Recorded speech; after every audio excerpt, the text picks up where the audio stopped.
remember my name. Sometimes I forget, but it's also useful for you guys to know my name. Okay, so is it your first time here in Lisbon? All good.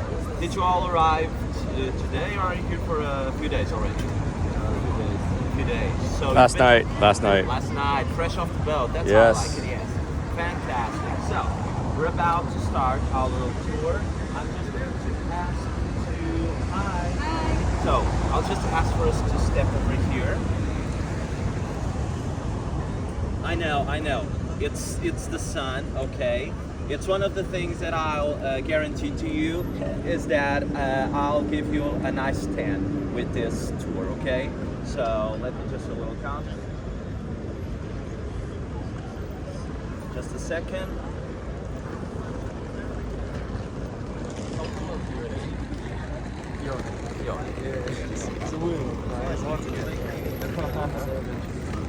Yeah. So, let's give another step because people are gathering. You know, the trolley people, they tend to run across other people, so I don't want you. Rule number one, keep alive, at least until the tipping stage, okay? So, let's cross all the green lights and stop in the red lights, okay? First things first, before I introduce myself, I'm going to go around and just know where you're all from, so we all get to know a little bit of each other, okay? Where are you from? Roxanne from New York.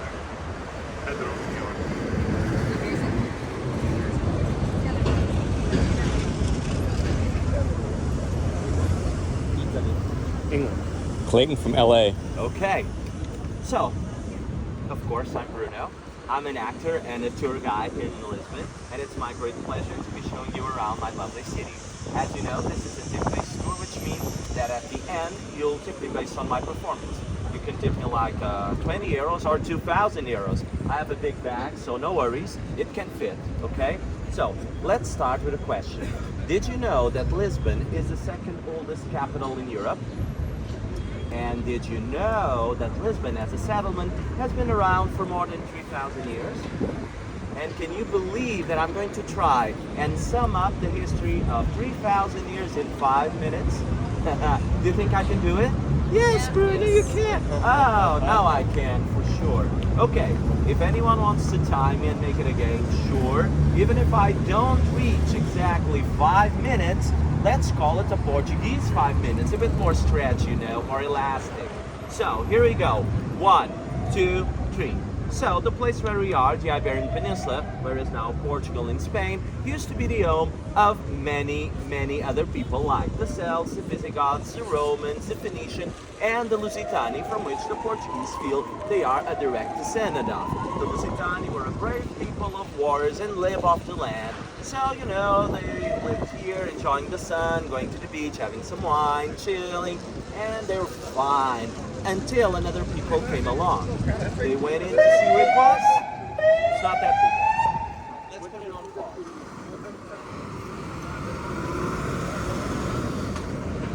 Can you press play? Okay, play. Here we go. So, the Lusitani were here and they loved going to the beach and drinking some wine, and they were chilling until someone came along. They went to see who it was, and they're like, hi, we're the Romans. Oh, the Romans, so what are you doing here? Yeah, we're the Romans and we're here to take all of your land. Oh, sorry, that cannot be, yeah, but that's what we do. So these two people went into war that lasted for 200 years, and only won the Romans because they managed to bribe one of the soldiers to kill King Viriato. Well, the Roman Empire stayed here for many centuries until the Roman Empire collapsed. Then another people came, the Arabic people. They came from North Africa, they dominated the Iberian Peninsula and some parts of south of France. And they were here for a long time until someone else came in.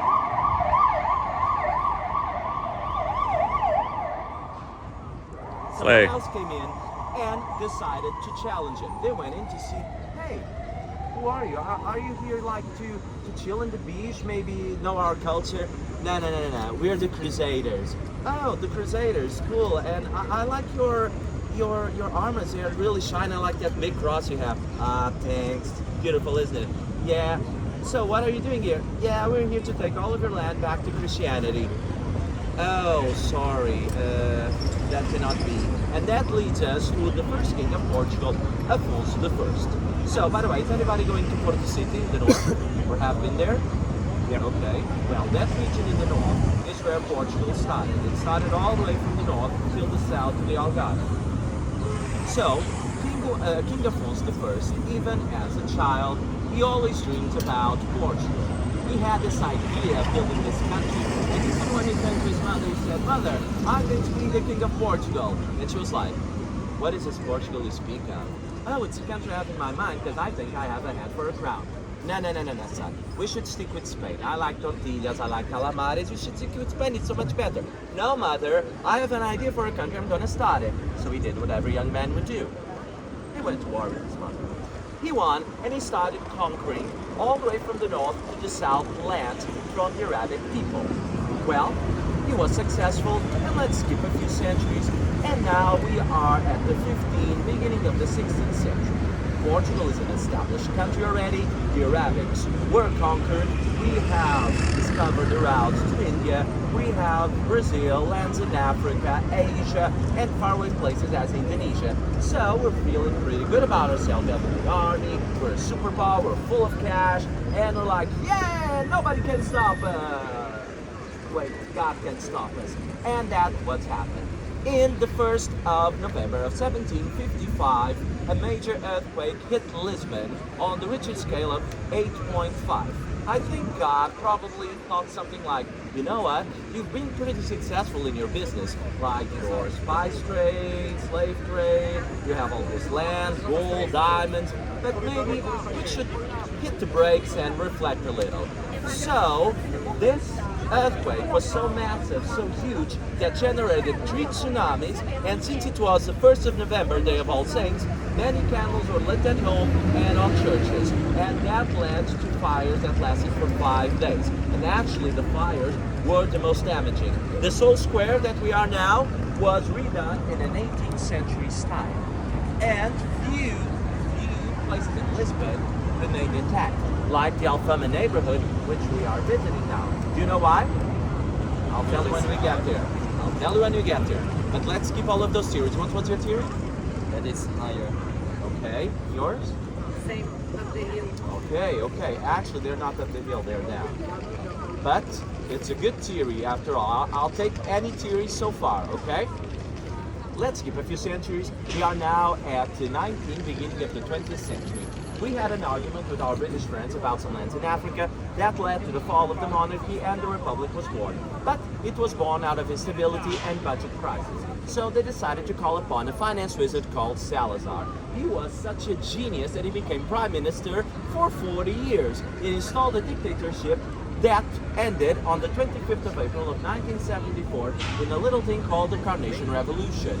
Then, in the late 80s, Portugal joined the European Union. Late 90s, Portugal started re-hosting major events like the Expo 98 and the Euro Cup. Speaking of Euro Cup, we won the Euro Cup finally.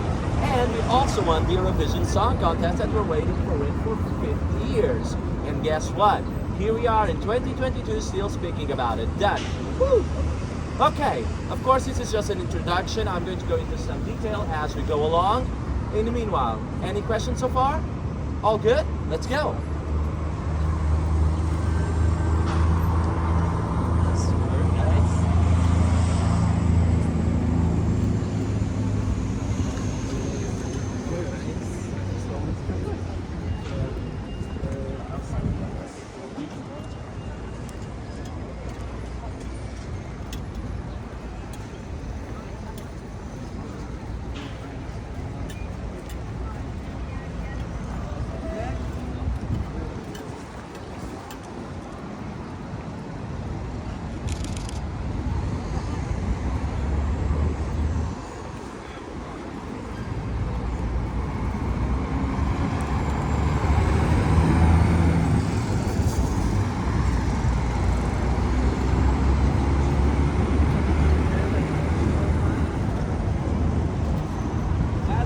For the green light, let me just tell you that the building in front of you, it's the National Theatre. But before, no, it's green. I'll continue on the other side.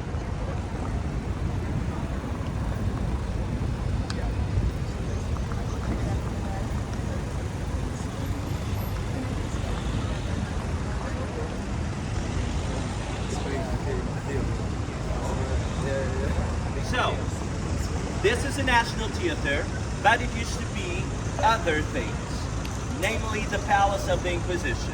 Oh, If you don't fuck. know what the Inquisition was, I'm going to go into some detail about those guys. But another thing that I want you to notice is our sidewalks. As you can see, the black stones, they form patterns. That's the wave patterns. You'll see spirals. You'll see many other designs, especially when you're looking from above down. You can see the richness of the tradition of this sidewalk. Okay? Let's continue.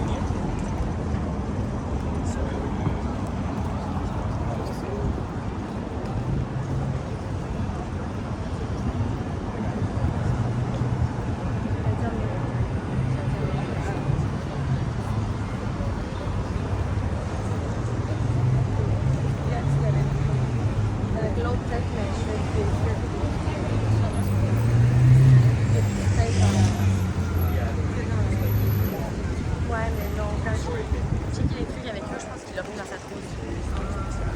Là, j'avais pas le temps de bosser. And so he started off as a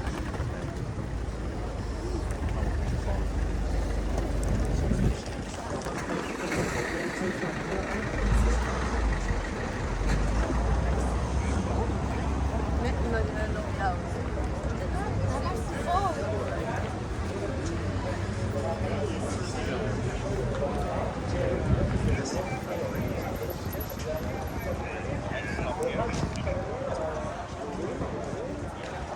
What are all those taxis waiting for? People. Oh, okay. So, this is, Sorry. okay, let's stop here. I booked this shade especially for us. So, here in this square, if you look to that wall over there, it says Lisbon, City of Tolerance in many languages. And I do believe that Lisbon is a city of tolerance as we speak. But back in the day, especially medieval times, that was not the case. Actually, in this same square, on the 19th of April of 1506, a major massacre happened. The story goes like this. It was a Sunday Mass on that church, and a ray of sunlight hit the window, and then, as it crosses through the window, hits the statue of Christ. Many people like, and of course, you know, Christians, they love a good miracle. They were like, hallelujah, amen. And then someone said, you know what? I think that's just a reflection. And they're like, what? Yeah, you know, sometimes I'm in my house, sun comes in, there's a swirling effect, but it happens all the time. Wait, I know you. You used to be a Jew. So King Manuel I allowed all the Jews to live in Portugal as long as they adopted Christianity as their new religion. So they're like, you're not a true believer, let's get him. And they did. The priests inside said, oh, this is awful. If you find more people like this outside and take care of them, I will give you a full pot. So, you know, medieval times, people had a lot of sins on their backs, so they saw this as a free pass, and they were killed by the thousands. The king was out of town in a hunting trip. When he heard about this, he sent the troops. They arrested the priests, they were executed, but the damage was already done. So the king said no priest should have this much amount of power in its hands. So he decided to call upon the professionals, the Inquisition. The Inquisition was an institution inside the Catholic Church, and they were pros at saying things like, your skirt is too short, you look kind of witchy, you're not Christian enough, you're either killed, exiled, or tortured. And unfortunately, they were here for a long time. In hindsight, that wasn't the best decision the king could have made. So, my suggestion now is that we visit this same church. We'll enter to the right, to a U-turn, exit to the left, okay? And, just a little detail before we step inside the church. No big deal. It's just that the church is cursed, okay? So, no worries. Just a little 11 o'clock curse, and we'll be fine. So, story goes like this. Ever since this massacre, this same church over here had many natural disasters. Fires, earthquakes, collapsing parts of it. So many that the city and the government said, you know what? We're done restoring this church. We're spending thousands, and every time this church gets destroyed. So, the last fire in 1959, they just did some little cleanup, some little fixes, and ever since, all good. I think God said, you know what? Stop fixing this. I want it destroyed. So we just dust it off a little bit and now it's fine, okay? So let's step inside. You'll see the cracks. You'll see the melting parts. You'll see everything. It's like entering a time capsule, okay? You have the question? Yes. I always heard the term Spanish Inquisition. Is that different than the Portuguese Inquisition, or is it the same? It is the same. Okay. It is the same. Thank you. It was installed by the Roman Catholic. Oh. But it was called the Spanish Inquisition, but it's Inquisition in Okay. general. Thank you. Okay, so, by the way, this is São Domingos Church, if you're wondering. And so we'll step into the right, do a U-turn, exit to the left. I'll say 4 minutes, because 5 is up to discussion, okay? Let's go.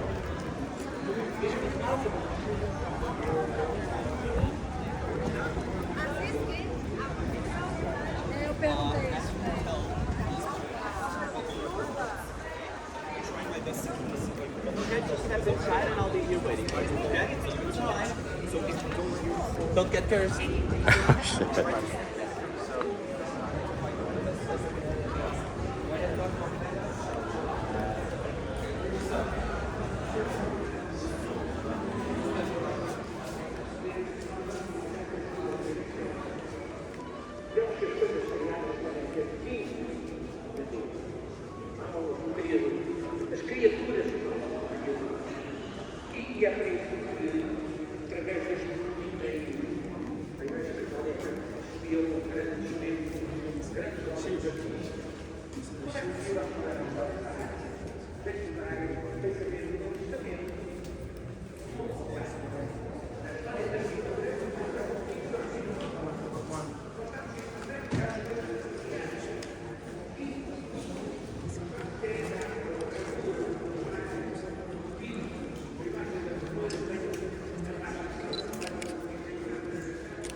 Hey, you're fast.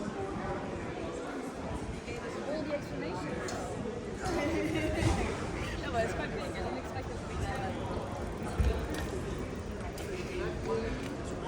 Interesting. It looks like They changed the yeah. Okay, that was like the first down. So it's part of all of those repairs and things getting destroyed. So we're all here. One people missing. Person. Maybe I have to save it from the bird. Oh, it's here. Oh, you're safe. So, how'd you find that church? Interesting, right? We kind of used to step inside churches that are all goldy and tidy, but this one is not. It's damaged. It has cracks. I feel like it's raw. It tells a story. It's like when we have a party and we get to the next day, everything is trashed, and we say something happened here. And even if we don't know what happened, it tells a story, okay? And you can see that this church has been through a lot.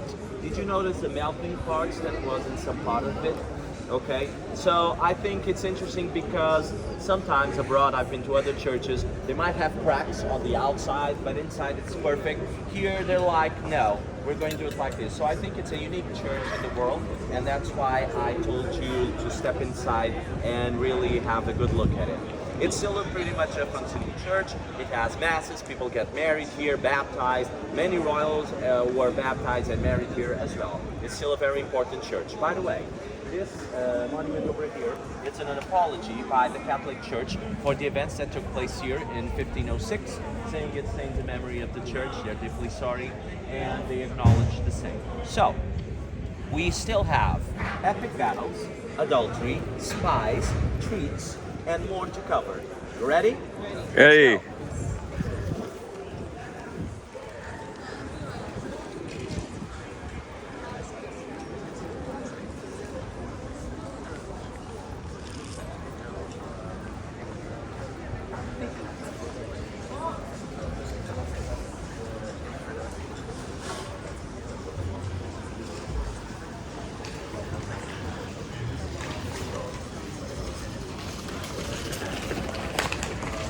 Maybe I'm walking too fast. Are you recording everything? Yeah. Sorry. Is it okay or? Yeah, sure. Oh, okay.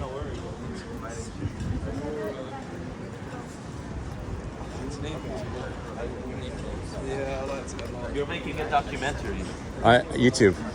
for YouTube. I don't have coverage, so I can't do streaming. Otherwise, I do live streaming. No worries. Then just tell me your YouTube Yeah. channel. Okay, I will. Okay. It's called Back in the Clay. Back in The Clay. the clay, like Like clay. my name's Clayton. So, Okay. I was associating clay with clay. You know? the day with Clay. So.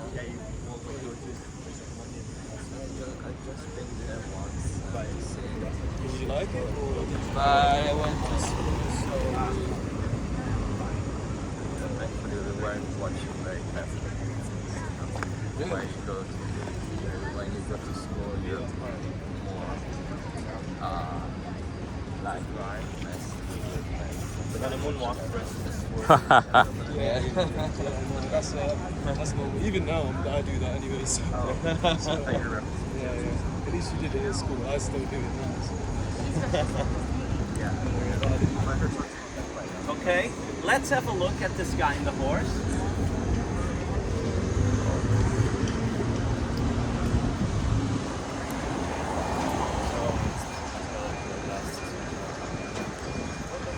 Okay, now that we have the guy in the horse.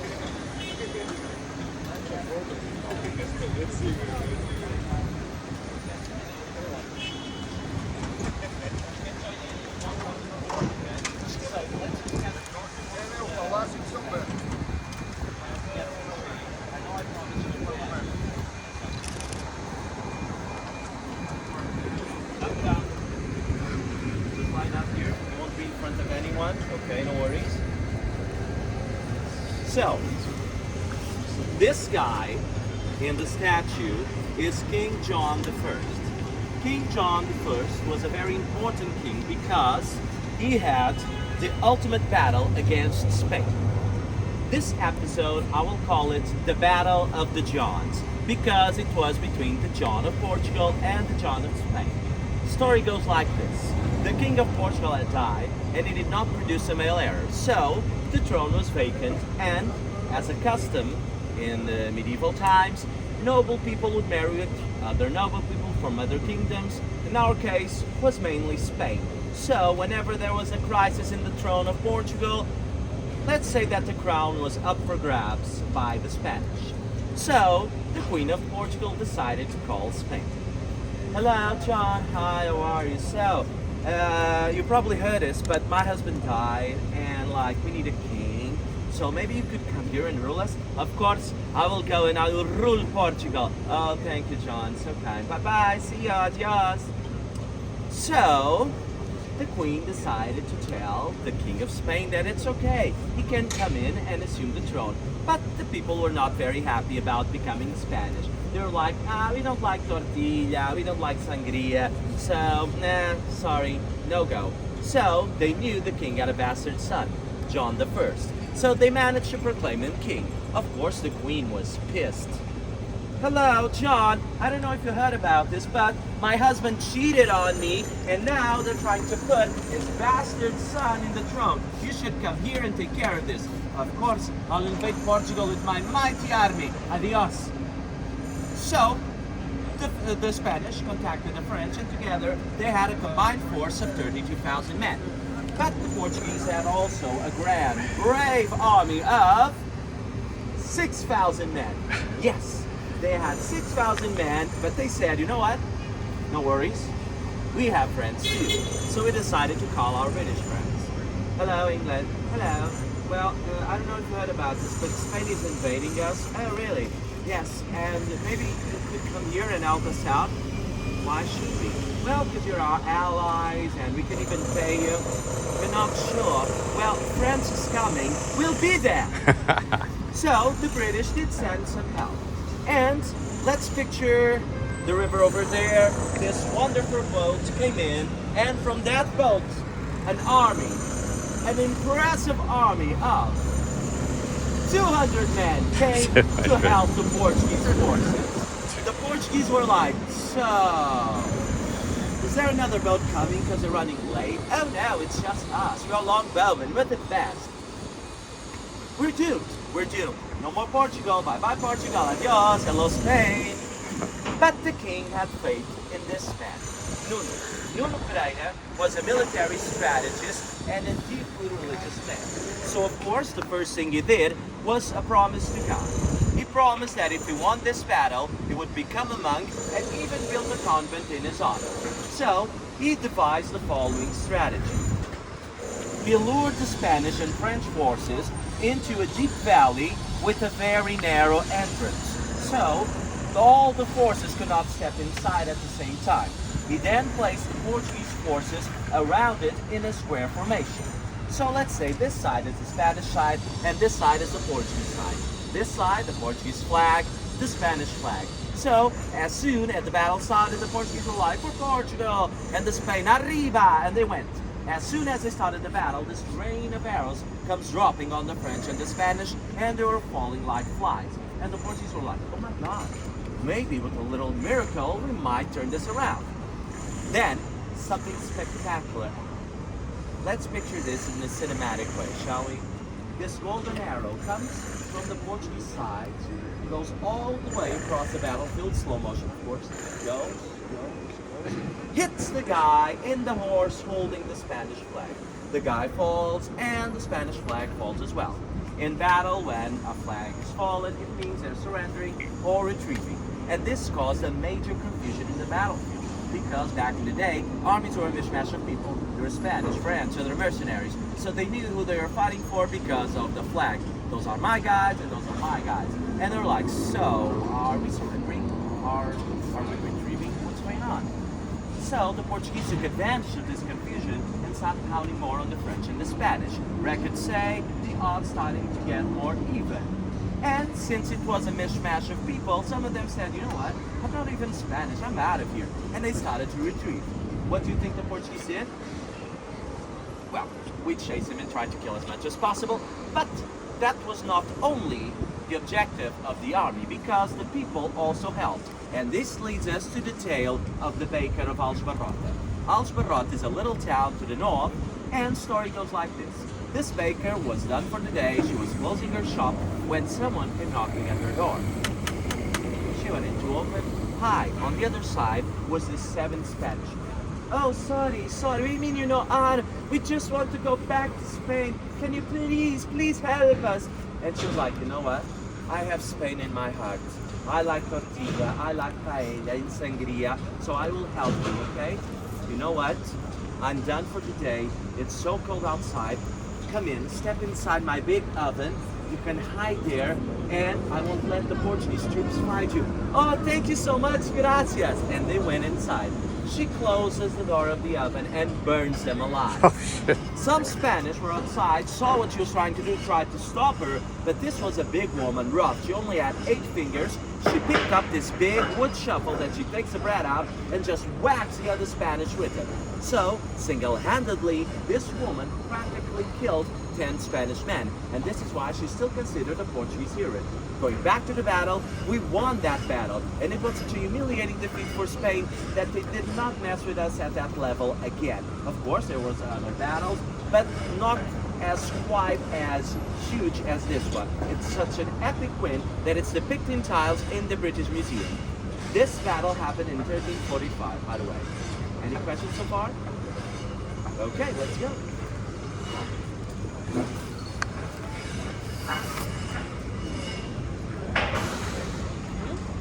By the way, we have lovely bakeries here, okay? Stay away from the oven. Yes, stay away from the ovens.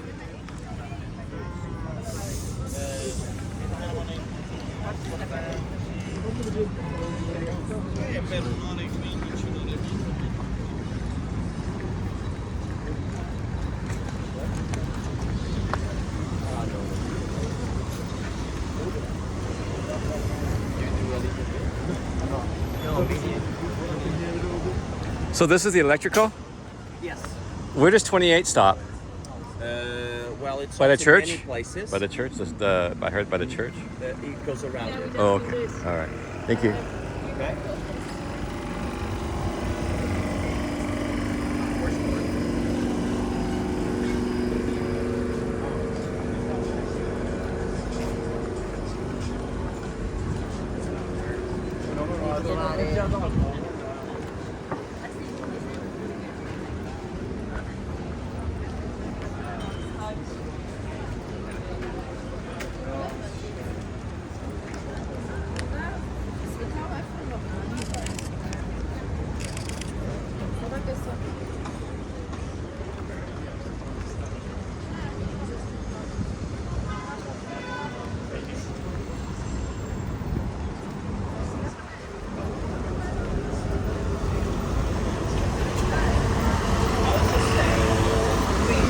Try our bakeries, they're delicious, okay? Don't be put off by the store. I heard about the Portuguese egg tarts. Oh yes, yes, you heard well. You not only heard, but you'll try it as well, okay? I've tried the ones in Macau, but Ah, okay, okay. Then you'll try now the yes, original one. yes. Let's go.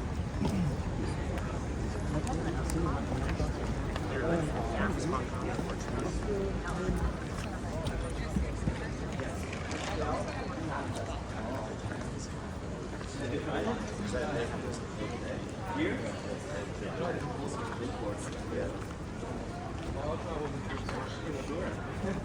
Well, they were born here in Lisbon, so it's across the country, of course.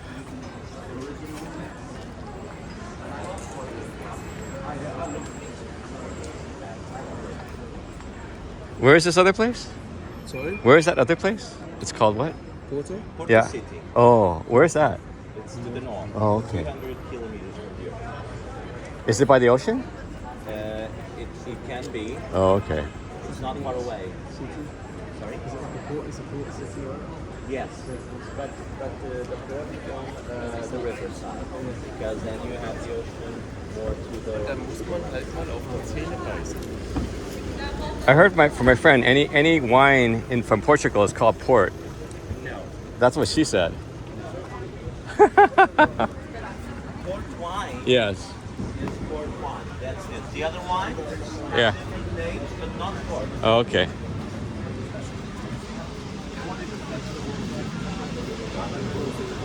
There's a lot of variety in port wines. There's Yeah. white, ruby, Yeah. many names, but then you have many other wines.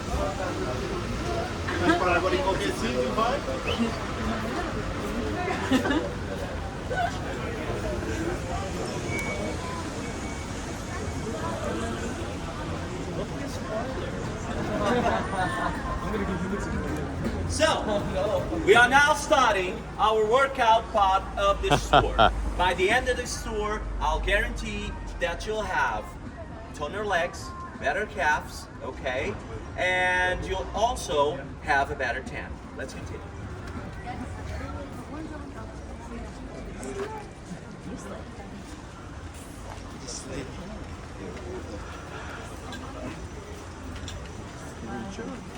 I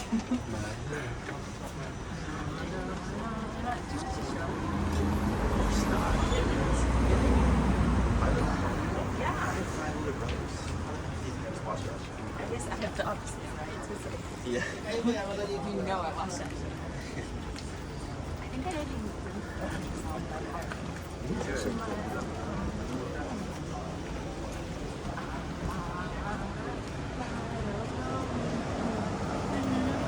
With no other Whoa. words. It's my little record.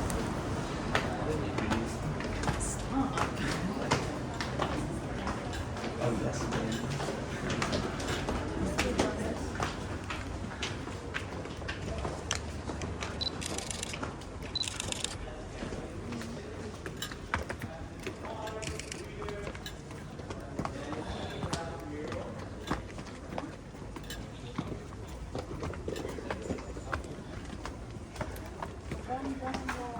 Okay, just gather there. You can sit on the steps if you like.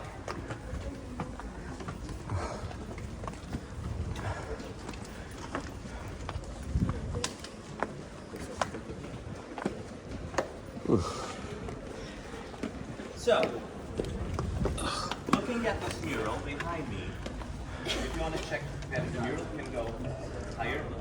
Yes. Fado. Do you know what Fado is? No worries. We are here to learn. Yeah, sure. So, Fado music is the country national song. It speaks about a feeling called saudade, which cannot be quite translatable into other languages, but let's say that in English, it's closer to a feeling of longing, some nostalgia. Because back in the day, many sailors used to go in search of new worlds. Many wouldn't return. So the lyrics would reflect that, and also the music, so it could be more bluesy, okay? But let's start from the beginning. It all started with this lady over here, Maria Severa. She used to work at the docks, at the clubs, and as you can see by what she's wearing, she was a multitask woman, an entrepreneur if you like.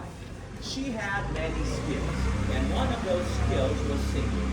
She was such an amazing singer that she even managed to sing at the National Theatre that we just passed. Well, she coined the term Fado music. Fado also means faith, and one of the morals of the music is that you cannot escape your own fate. Next to her, we see a man, because Fado can either be sang by a man or Thank you, young lady. a woman. There are plenty of good male Fado singers like Kamene, and there are new female Fado singers, and I'm going there in a moment. Let's continue here. We see little houses. Those little houses represent Alfama neighborhood, which we are headed, because it's said to be the birthplace of Fado music. Next, we see a man playing a guitar. That man is playing a very special guitar. It's simply called Portuguese guitar. It has 12 strings and produces the unique sound to Fado music. You're probably thinking right now, Bruno, where can I listen to Fado music? Well, Fado music can be listened in restaurants and Fado clubs. Since we're going to Alfama is a hot spot for Fado music, and when we reach there, I'll tell you some of the most important Fado houses or clubs that you can find, okay? Now, we see that woman in a balcony. That woman in the balcony is Amália Rodrigues. She's considered to be the queen of Fado, the most iconic Fado singer ever. She had an amazing career, and she even went to Hollywood in the 50s, always representing Fado music.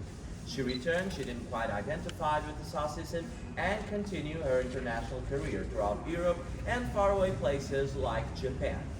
Well, after her passing, she of course had a very strong influence in many of the new Fado singers of today, either male or female, but especially female singers. Singers like Anamora and Marisa with a Z.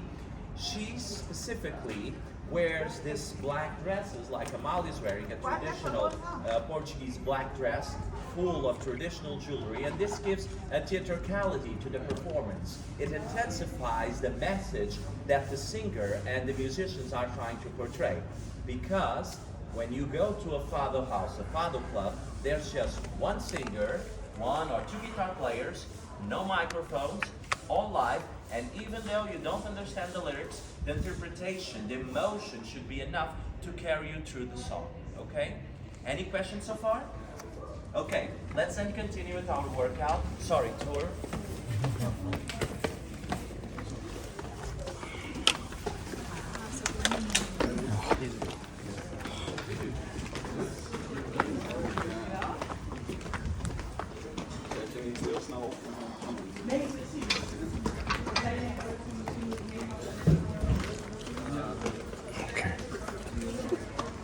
Are you starting to feel the bird?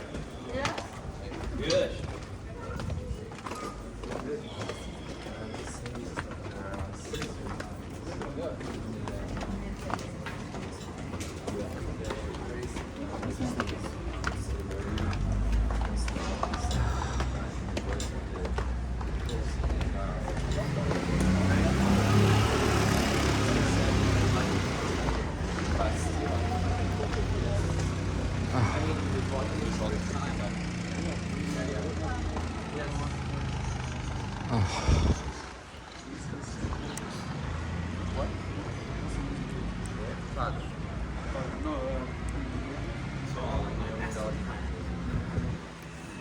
So, let's see if we all make it.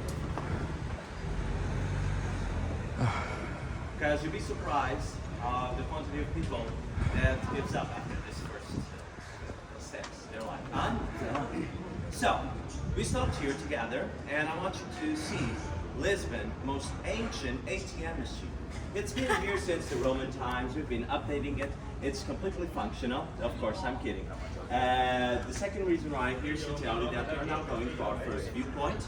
After the viewpoint, we'll have our first stop, about 10 minutes, where we'll have also our first street. We'll have time to go to the bathroom, buy waters, this and that, okay? And if you need some cash, I think this is the only ATM that we'll find till there, okay? If not, let's continue.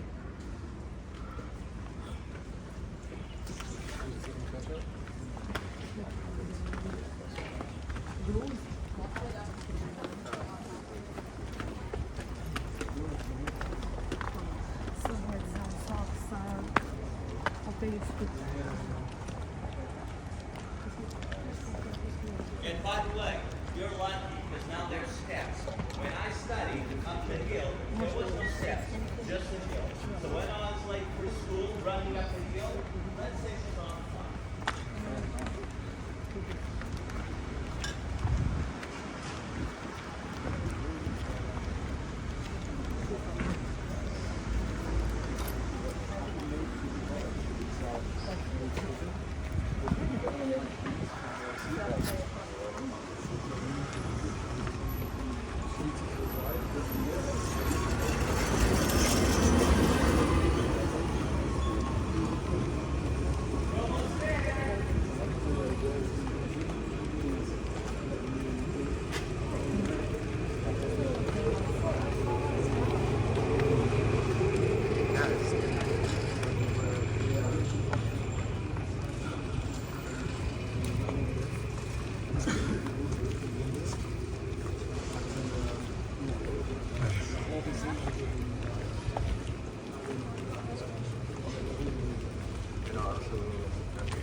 Okay, first challenge succeeded. We have reached our first viewpoint.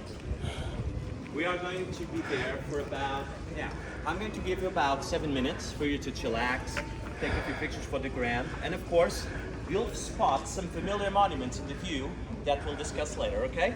Let's go.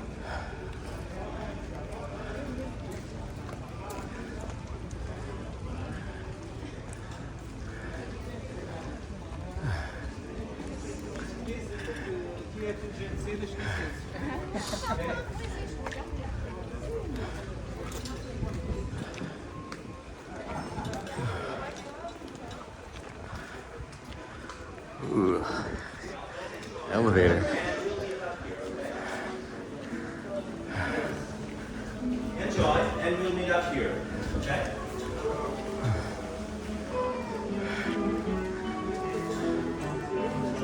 Enjoy, and we'll meet up here, okay?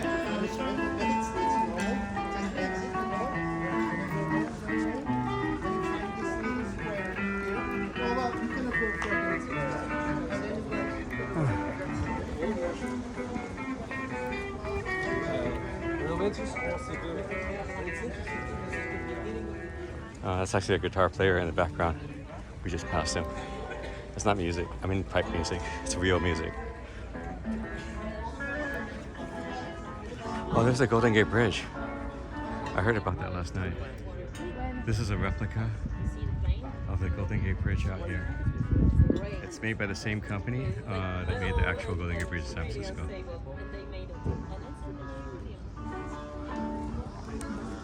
Let's go to the other side. You were talking about the exposition. So, during the 1940s, in a dictatorship was a free This is Portugal. There's Golden Gate Bridge. They said that was made by the same company that made the real one over in San Francisco. The guy last night told me that my driver.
Tu peux pas sourire et t'es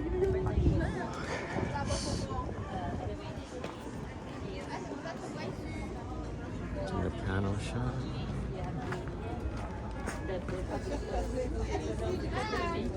the monument to the discovery.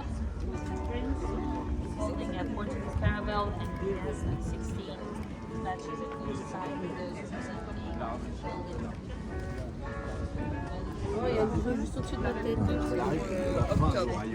that was what the exhibition was. We took a bus. You can catch Or we the walked. tram, or you can use the tram number 15 from the city center, or the train. Train takes you there in 7 minutes. We did it. Okay, sorry guys, just trying to do a panoramic. Let's look out there. This up. Okay, let's go. Yes, it was a baby. And he made a promise. He passed on the bridge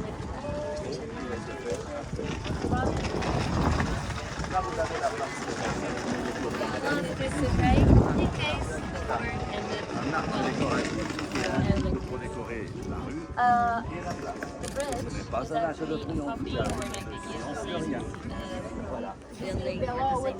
same project as all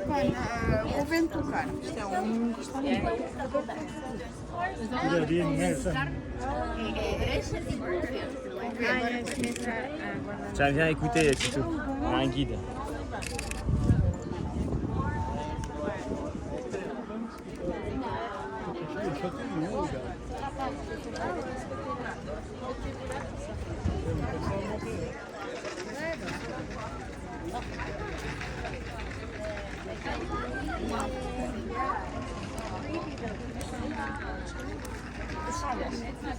It's not dangerous. I just just like no, but I imagine look at it. I didn't hear the project.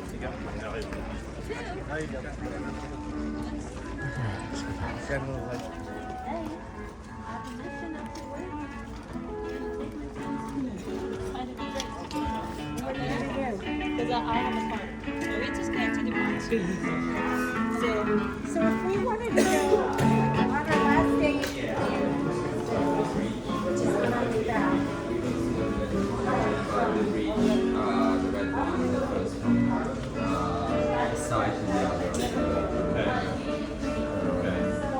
So, yeah, of course.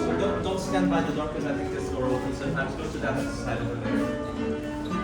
So, let's start explaining what we saw. So, first of all, did anyone notice to the right this ruined church over there? Okay, that church is Carmel Convent. It kind of resisted the earthquake. It's from medieval times. The roof collapsed, the walls are intact. Nowadays there are music concerts and live shows.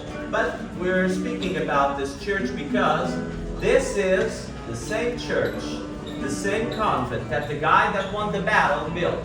He did become a monk, and he built this church in honor of God for allowing him that way. So you can see that my stories are real. I'm not making them up. I have the historical facts there. Next to it, of course, we can see that bridge, which, of course, it's inspired by the Golden Gate Bridge of San Francisco. It was built in the 40s by the dictator of the time, Salazar. And since he built it, it had his name. It was called Salazar Bridge. Nowadays, it's called the 25th of April Bridge. It was already prepared for trains. That was added in the late 90s. Next to it, did you notice that big statue of Christ? It's similar to another one, right? Where is the other one? Rio in Brazil. Now, the real question is, which one came first? The Brazilian one or the Portuguese Lisbon one? Sorry? The Portuguese. Portuguese? Say this one. Portuguese as well? It's Lisbon, yes. The Lisbon one, the Rio one. All good? So, let's see. The correct answer is Rio. In the 30s, the cardinal went there and he was so impressed by this big statue that he said, oh my God, we should get one of these. So when he returned, he spoke with Salazar, which was also a very religious man. So in the 40s, he built that huge statue of Christ, thanking God for allowing Portugal to be out of the Second World War, blessing Portugal and welcoming everyone to Lisbon City. Of course, we, the Portuguese, we are ingenious people, or resourceful people, so we said, you know what, since we are doing this similar statue, ours should be bigger. So, how did we manage to make a bigger statue than the real one? Any theory? No worries. Bigger or taller? In that proportion, can be they considered bigger as taller. So. We'll put it on the blocks or something. Correct. So the Portuguese were like, you know, our budget is already maxed out, but we want to make it bigger. How can we do it bigger? Let's put it on a pedestal. So we just put the statue on a pedestal, so it's higher than the Brazilian one. So we got that record. Don't ask me the difference. I don't know, but it's bigger, okay? But now let's speak about this guy, Salazar. He seems a bit mysterious, a bit shady character, doesn't he? Well, his story started in Coimbra University, which is one of the oldest universities in Europe. He was considered a finance genius, and in the 30s, the government, which had a lot of political instability and budget crisis, went to him and asked him, Salazar, you're such a finance genius, can you please come to Lisbon and help us? And he said, okay, I'll see what I can do. He went there, and with some draconian laws, he managed to have a surplus in the first year. That granted him a lot of popularity among the government and among the people. So he said, you know what, since I've been doing such a great job with finance, maybe I should have the economics ministry as well. And they said, you know what, finance, economics, that makes sense, here you go. You know what, since I already have these two ministries, we still have all of those lands in Africa, India, Indonesia. Maybe I should have the foreign affairs ministry to control all the cash flows, imports, exports. That makes sense, here you go. You know what, since I already have all of these ministries, why don't I run for prime minister? So he did. He won, and he installed the right-wing dictatorship that lasted for 40 years. You know, typical dictatorship, freedom of the press gone, secret police in. He was also a very religious man, so strong Catholic belief was also installed in the educational system. But he was also a very savvy businessman. Portugal was a member of the Allies. how do you think that Portugal managed to stay out of the Second World War when all the Allies were in it? Sorry? Okay, so something like this went down. He went to Germany and said something like, you know what, Germany, you should not declare war on us because we're better for you if we're neutral. Because let's be honest, nobody is trading that much with you nowadays. And we have all of this canned good, textile, raw materials from our colonies. So, what do you say? Let's make a deal? So, he started selling in secrecy to the Germans. Of course, the Allies were not very happy about this when they found out. But before they could do anything, Salazar had many spies. So he knew the Allies were plotting against him. So, before they could act on it, he stepped up to him and said something like, hey guys, hi, so, we're here all pulling the effort here in the war, huh? Yes, Salazar. Yeah, so, I was just thinking that maybe Portugal could do more. Oh really, Salazar, what are you thinking? What about if I allow you to build this big base in the Atlantic? We have the Azores Islands, you can build a base there so all the planes and ships coming from America and Britain can refuel and go fresh into battle. Well, that would be a great help, Salazar. Great idea, thanks. No worries, you just have to pay this little rent and I'll give you all the amenities. Okay, so he was taking money from the Allies, money from Germany, and back in wartime, paper money was no good. We wanted gold, baby, so everything was paid in gold. And Portugal became one of the countries with the biggest gold reserves. So financially, Portugal is great. But the people is poor. No educational system of a sort, no social security, no health system. So things were starting to brew. But I'm not going to go there yet because that was also a very interesting time. Because Portugal, being a neutral country, the Second World War, and geographically speaking, being in this corner of Europe, Portugal and Lisbon became perfect to become a spy hub. So, on this side, we have the Allies. On that side, we have Germany and all the royals and heads of state fleeing from occupied states seeking refuge here. And they love to go to a place called Estoril, which is a town by the sea on that way. And they love to hang out in a place called Estoril Casino. Casino Estoril. Well, that casino gave birth to cinema's most famous spy. Who am I speaking of? James Bond, 10 points for you. So, the creator of James Bond, Ian Fleming, was here at the time. And he used to hang out with this real-life spy, a Serbian spy that I'm going to mess up his name, Vladi Poponovna. And he was said to be this really cool, chill guy. So he went with Ian to the casino and he would step in and be like, oh, these are French spies, Americans, Spanish.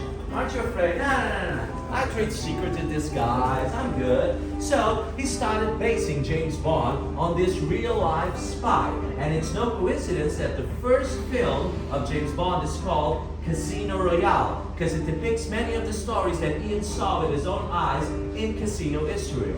But that's not the only famous character in cinema that this era produced. Who's cinema's most famous wizard? It's not the Wizard of Oz, by the way. Harry Potter. Harry Potter, that's right. 10 points for you. So, the creator of Harry Potter, J.K. Rowling, used to live here in Portugal. She was married to a Portuguese guy. She lived in Porto City. And she started to notice that university students here, when they have celebrations or some sort of tradition, they wear these black capes, especially when welcoming new students. They do all sorts of pranks and shenanigans in the streets, so she found that amusing and started writing about it. She also hung out in this bookstore called Lalo Library, which is said to be the place where she got inspiration for the Harry Potter world, because that same bookshop has this wooden staircases that intertwine into the ceiling and create this sort of magical atmosphere.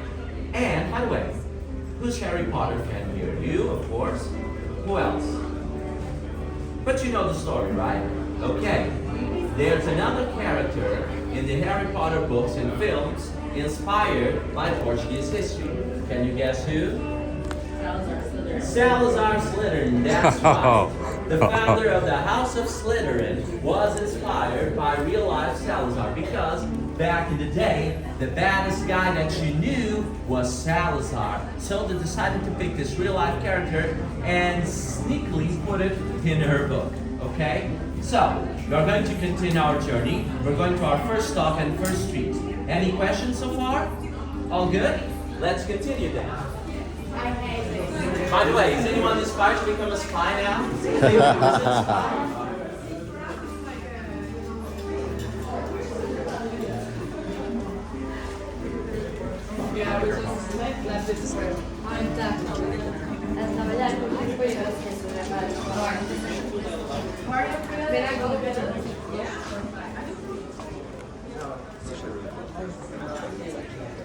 Whoa.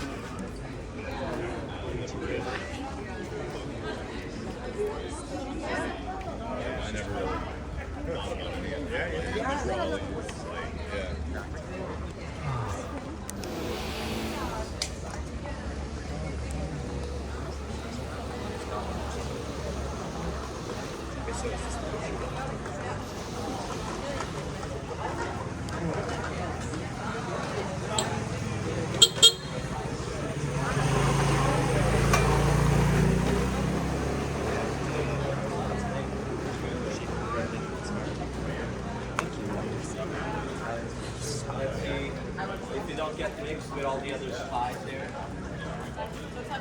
Okay. Oh, by the way, we have a real life testimony. He's been to Lello Library. People who are going to Portugal, do you recommend people to check Lello Library? Is it as magical as it's said to be? Sure. There's a long line. By the way, we are now entering the castle neighborhood. It's a very traditional neighborhood in Lisbon. As all traditional neighborhoods, in June, during the Lisbon celebrations, they all create a special parade and they go into competition to see who has the best parade of the year. This year was Madragoa neighborhood, but the castle has won many times. The building in front of it, Capitol, is my former theater circus school. It has a wonderful restaurant and a pub, great for a sunset drink if you want to drop by later. Let's continue.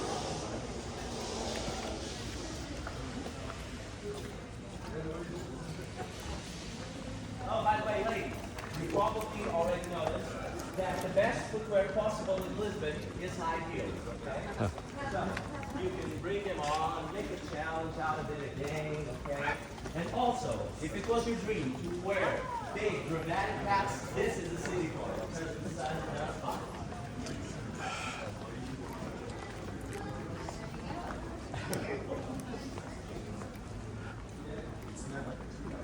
Let's take advantage.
Come.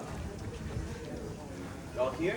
So, I don't know if you heard about it, if you already had it, this little tart called pastéis de nata.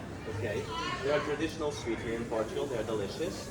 Our first stop will be here. This bakery won the award for the best one in Lisbon in 2019. And I still believe it's one of the best ones in the city.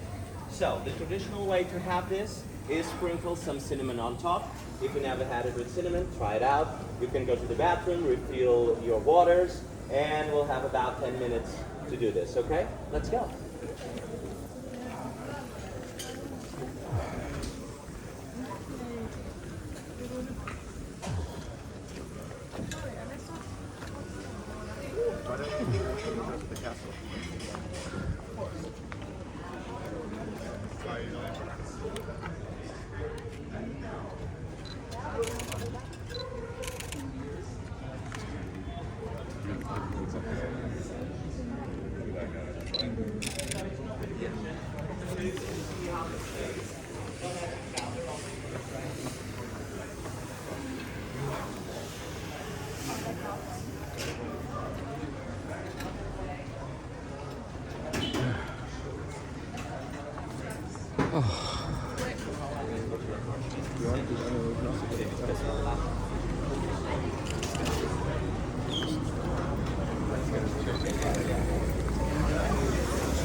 It's an open kitchen, so you can see how the process is made. All by hand. Smells good.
Nice, man. Like my son's had lotion.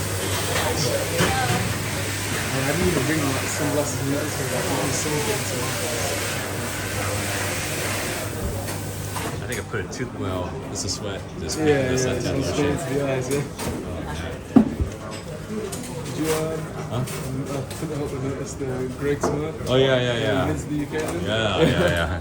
I was up in Glasgow and then also in London. So I had the steak and then I had the sausage and onion and I had another steak bake. So I had the steak bake and then my other friends were responding online says, Did you not take the sausage roll? I did. So it was like I was going to say, that is yeah. criminal. See, everyone has a debate.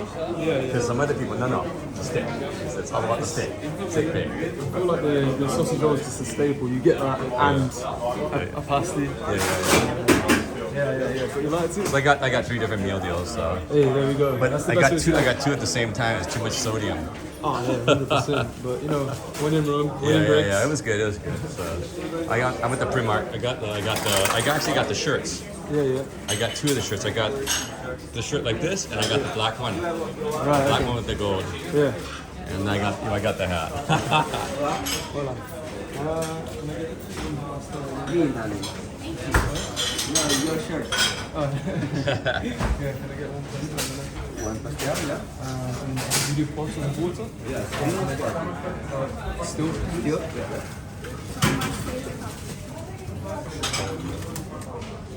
In car, right?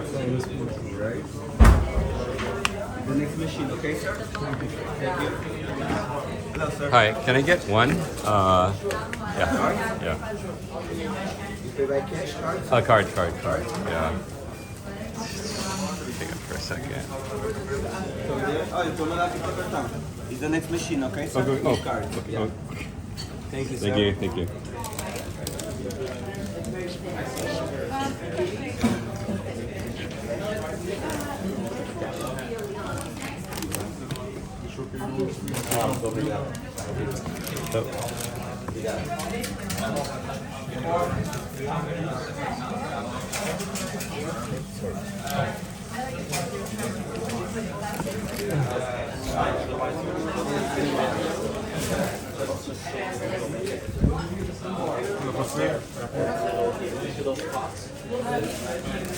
Fazem pedidos, a gente mete as coisas à frente deles. Isto é meu. Pois. Desse para pastel? Yeah. Oh, thanks. Oh.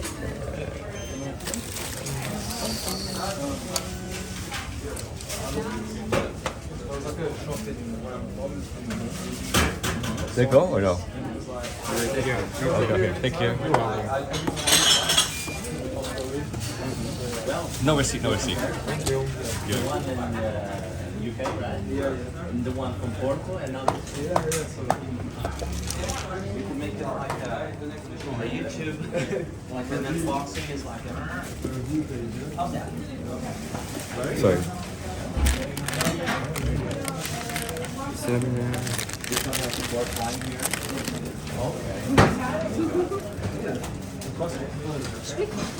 What?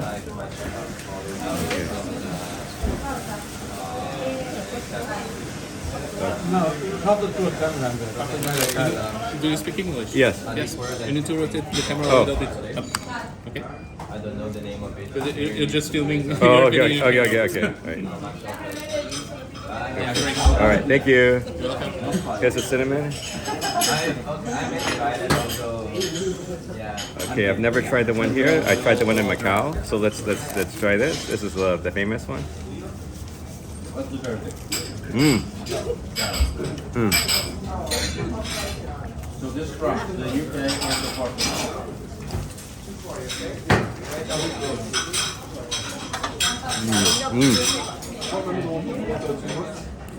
That's good. Incomparable.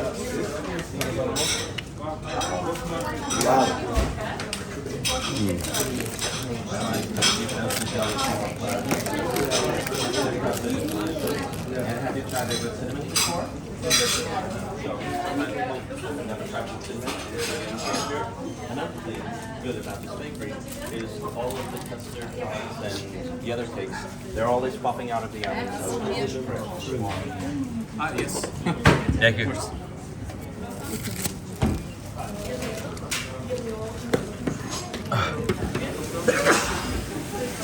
No, thank you.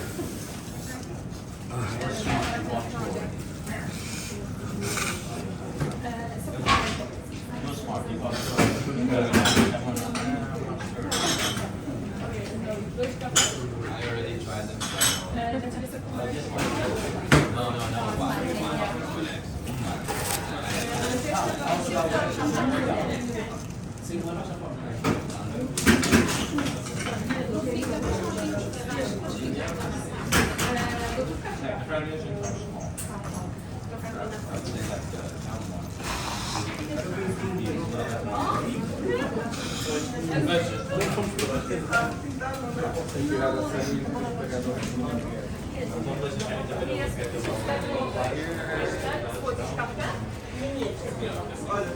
And of course the gel.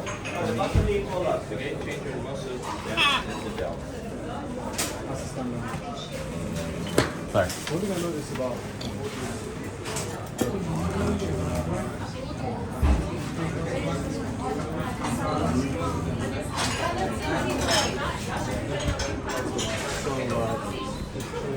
so like easy and we don't want to take water last time. So much nicer. Yes. Yes. I don't The know. majority, yes. We can get a glass of water here? We just get asked, or we have to pay for it? Sure, you could ask and see Oh. what happens. Do you have a glass of water? Glass of water? Yeah. Okay, sorry about that. Yeah.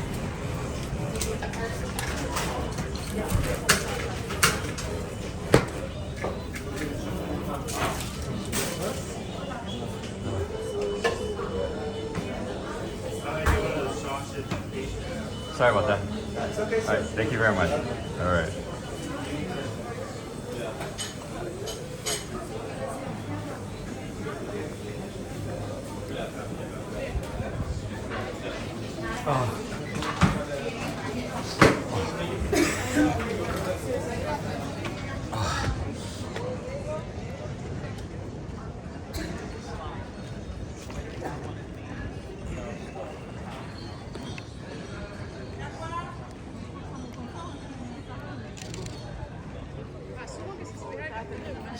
So, is anybody going to Belém? Belém Tower, Jerónimos Monastery. Okay. You already went? Did you have one of these there? No. Sorry, because it said that the original are from there. There's a bakery that it's open since 1864. You'll see a huge line outside. Don't get discouraged because that line is mainly for takeaway. If you step through the left, you should get inside. There are many galleries. You might wait for a table, but you'll probably get one. And you can have the original ones and taste the difference, okay? So, now that we're all caffeined up and sugared up, we are ready to conquer the castle. Let's go. That was real good. It was way better than the ones in Macau. I'm serious. I thought the ones in Macau were good. It's just so creamy. How was it with the cinnamon? Oh, it was excellent. Yeah.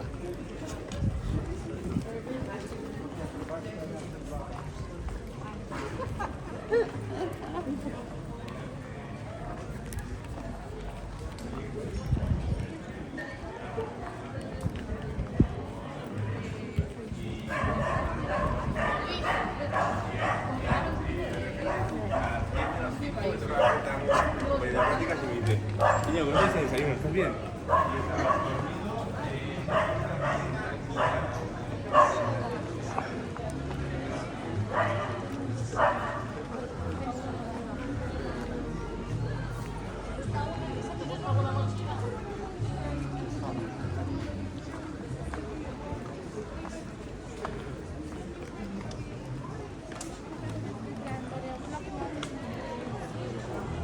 Okay, so I can bet that when we started the tour down at the meeting point, you looked up to the castle and many of you thought, oh my god, that's so far away.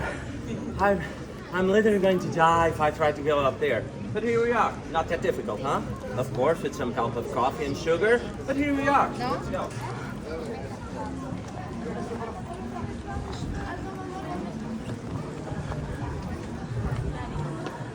Who's your daddy? That's your daddy.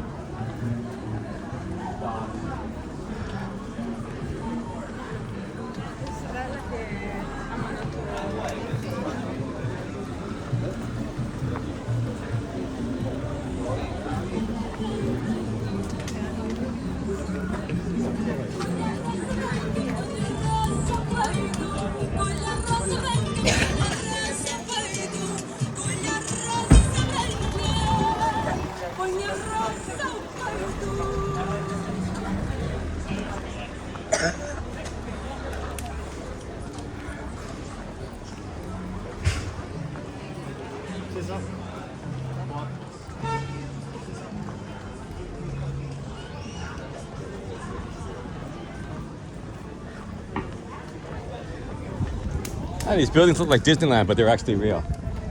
What? They look like Disneyland, but they're actually real. Because Disneyland has the fake ones. Let's stay in the shade. I rented out this shade for us. Yeah. Just line up here to the wall. Don't worry, you won't be blocking any view. Just around here. Okay. So first of all, Welcome to St. George Castle. The entry to the castle is over there. If you want to go there later, you'll find a lovely garden, some little houses, shops, okay? And also, of course, a wonderful viewpoint. I think the entry is about 10 euros, if I'm not mistaken. But guess what? You don't need that viewpoint. Because you already had it. The first viewpoint we stopped is facing on the same way as the castle. So you just had the most important feature of the castle for free. You're welcome. So let's continue, and it's time for another epic battle tale. This one is called The Conquest of Lisbon in 1147. The story goes like this. The Portuguese, just like we did, came up the hill and they were conquering land from the Arabic people, right? So this was their fortress. Of course, it was not only the castle itself, it has many defensive walls. Speaking of the walls, I'm going to give you a little info, no worries. These big blocks over here, okay, these are the original blocks. The other little stones and bricks in between are repairs done throughout time. The latest, biggest repair was done in the 30s, guess by who? Salazar. Because it was all about bringing back national glory. So it pretty much redo most of the walls of the castle, so it would give him back its former glory. But going back to the conquest of Lisbon. So the year was 1147, the Portuguese were surrounding the castle and they had to wait for days, weeks, months, because inside of the castle, the Arabic people had land, so they could grow their own food, so they're quite sustainable. So they waited and waited and waited. During that time that they waited, they had time to catch up upon all of those Netflix shows, updating their grams, they're like that. Until one day, one brave soldier noticed an opening at the doors. He rushed to it, managed to keep the gates open with his own body enough time from some other soldiers to come in, secure the gates open, enough time for all the troops that were coming all the way down from the river could step inside the castle and take the castle over. And guess what? They were successful, they conquered the castle and established Lisbon as the capital of Portugal. Of course, he died in the process, but is considered a national hero. You'll find him in Martim Muniz Square, and we'll also find him in tiles depicting the same battle. Speaking of tiles, you probably notice all of these beautiful tiles that we have outside our buildings. Besides being beautiful, decorative, back in the day, ancient times, things were multi-purpose. They served more than one function. What other function do you think that tiles provide besides being decorative? Insulation? Insulation? Any more theory? Cooling. Sorry? Cooling. Ruling? And cooling. Like making Cooling, okay. Isolation, cooling? Yeah. Okay. Well, congratulations, you're both right. So, the tiles provide an extra isolation against the heat from the sun, because Lisbon in the summertime can easily reach 40 degrees Celsius. So the tiles provide this extra isolation, keeping the houses a little bit cooler on the inside. Of course, they come from the Arabic tradition, and we love them so much that we put them outside, in the kitchens, bathrooms, hallways, living rooms, wherever we want, we're going to put tiles. If you want to know more about the story of tiles, I can suggest you to visit the Tile Museum, where you'll discover many things about tiles that you'd never guess. I wouldn't guess at all until I went there. So, but I'll give you a little more hint about the history of tiles. We see these tiles and we take them for granted, right? Back in the day, having colored tiles were something for the nobles and the rich people because they were all hand-painted. The poor or normal people had like one colored tile, two color, or no tiles at all. With the Industrial Revolution and mass production, we can see now all of these matchy tiles, and they become quite common throughout the city, okay? But now I'm going to give you another great news for you all. This was the highest point in our tour. It's all the way down now, baby, as we're going to Alfama, and we'll have our second treat of the day that some people say it's better than the pastel nata that you just had. Who knows? Let's find out.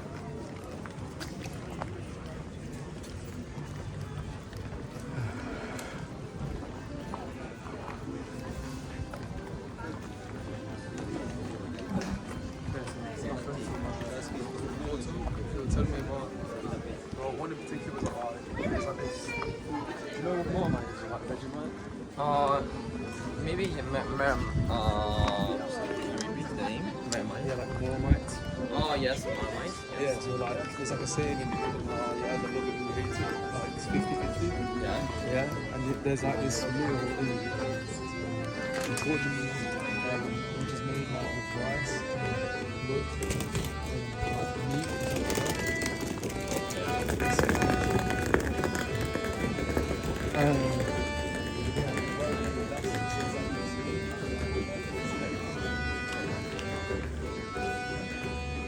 After you gone and let me cry, after you gone, there's no denying you feel blue and you seem sad and miss the nearest smile you've ever had. There'll come a time, now don't forget. There'll come a time.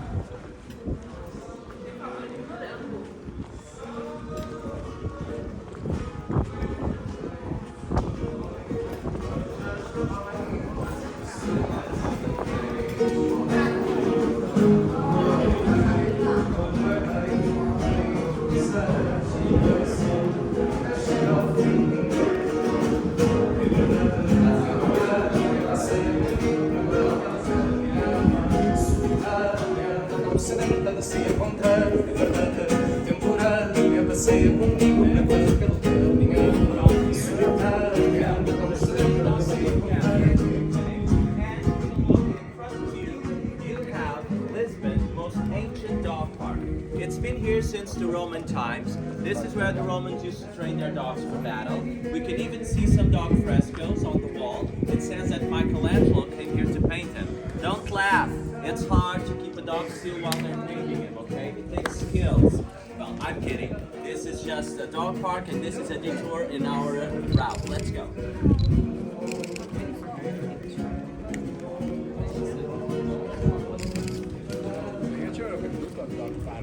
Infatti anch'io ci avevo creduto.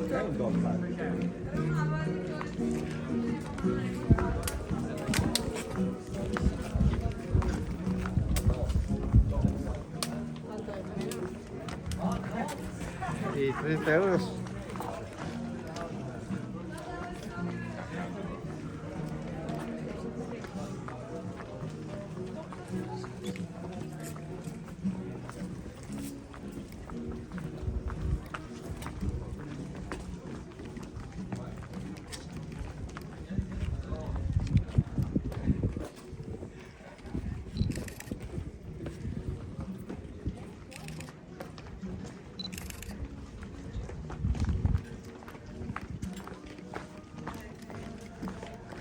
Boy, man, these are real cobblestones. They really, even an army would have problems getting through here.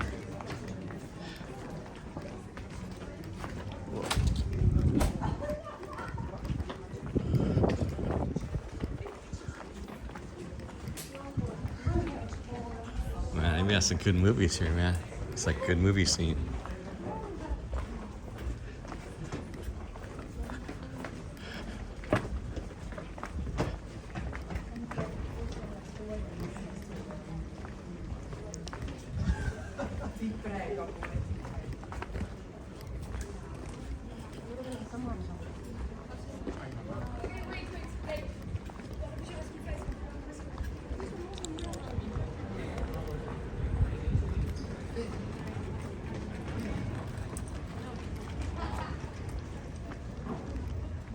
Okay, so we stopped here in front of this house because this is Lisbon's most ancient house.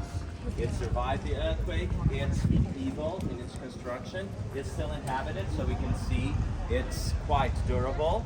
And some people ask me, Bruno, how can I distinguish like the medieval ones from the renovations from the 18th century? I would say that we can start by the rooftops. They are triangular shape and the buildings tend to be smaller. Another feature typical of these houses is this wood beam here. Do you know what was this for? Well, back in the day, there was no running water. So people did their business, came through the window and say, get out, and just toss everything on the street. So when people were passing by and say, get out, they would take cover under this. They wouldn't get splashed with all of those nasty things. That's why this wood beam would be here during medieval times. Let's go down. Careful, don't slip.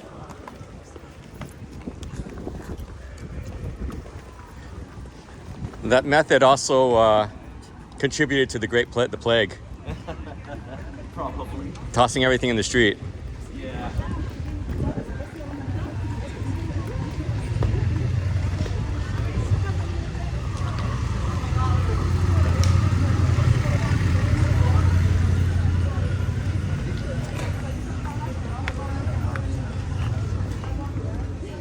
Okay, let's gather here. Try to occupy the shade as much as possible. Come.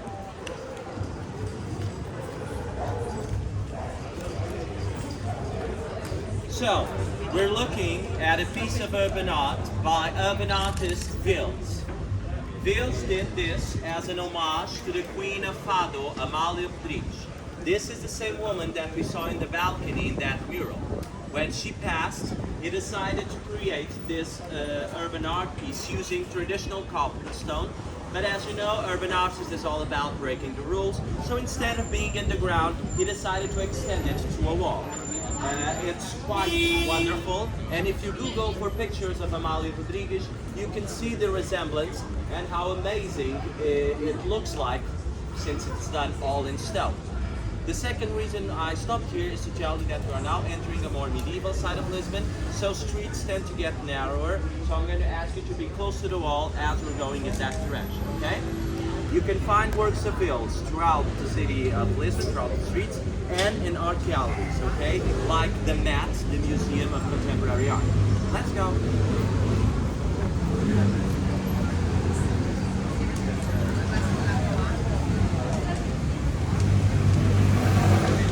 Oh man, they got the carts here. Mari cart is here.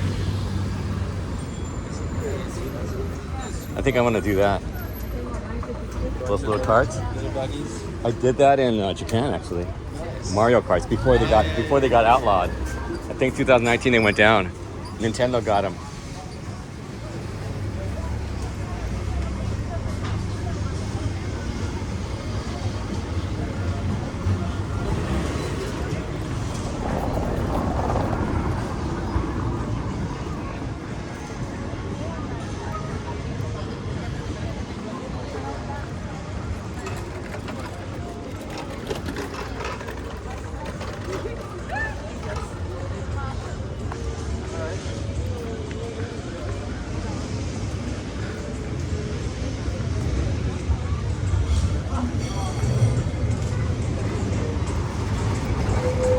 Oh, this is 28.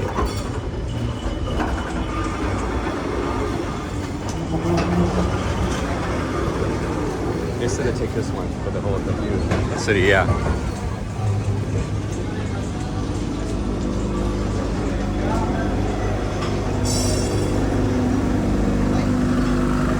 Whoa, that really is narrow.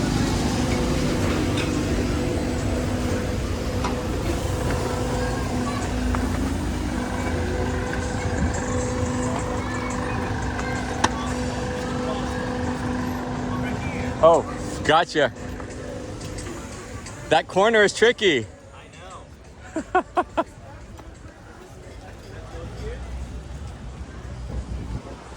Wow. Like the first viewpoint, I'm going to give you like 5 minutes or 6 to check out the view, take up some pictures for the gram, okay? Chillax, and we'll meet back here, okay? Enjoy.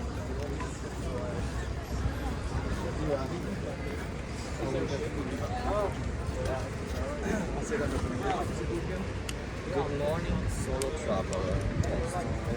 Even the name sounds nice. Yes.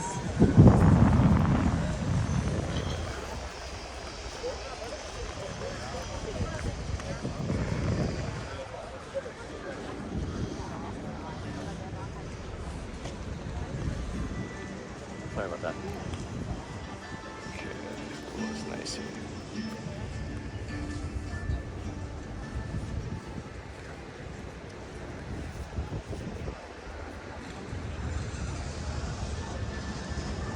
Oh, there's a cruise ship over there. That's a big cruise ship. Probably what my sister does all the time. Me, never done it before. Let's do the panel.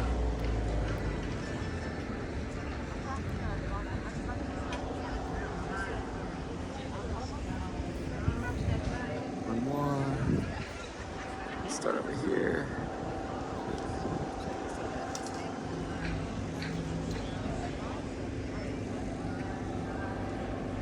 Good. Let's get some rag picks.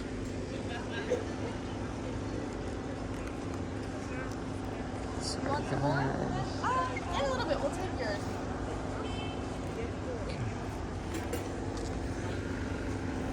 Let me ask for some pics.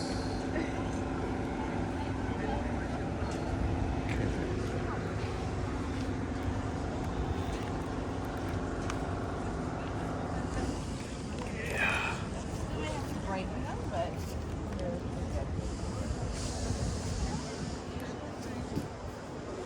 Generally, this is what they have. Can you help me out? Sorry, real quick. Or you guys make it? yeah, gotcha. This space guy? Oh, man, let me do the real. Let me do my usual. Yeah, whatever you want to do. No, I do the usual. It's like I'm gonna jump in the air. Other way? Other? Yeah. Okay. Just face that way. So I'm gonna go through. Okay.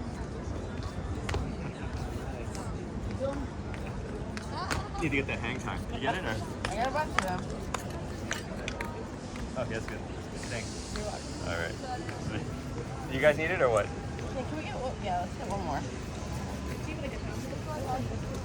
Yeah. All right, no problem. No problem.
Okay, guys.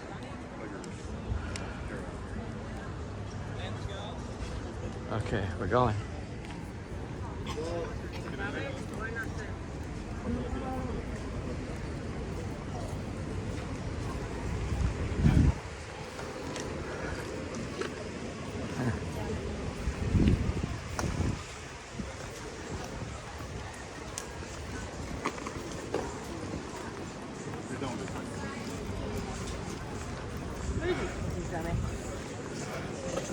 I think this will be the only day I'll be walking. Huh?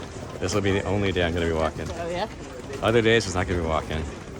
I'm probably going to do like that go-kart, and then I'm going to do that tram, Electro, number 28. We saw. That's supposed to go to everything really good. And it's €3. That's it for the trip. And then you got to come back down. That's not a round trip though. Oh, okay. But that's, hey, come on. I heard it's really good though. Yeah. Oh, there they are. I'm gonna check out what that is. Let me ask. How do you rent those?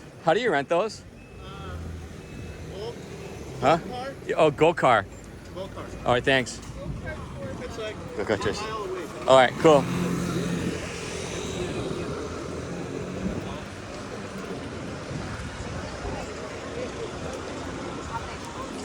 Ó, então tira essa chave preta que está aí. Aqui, filha, aqui na porta, na porta.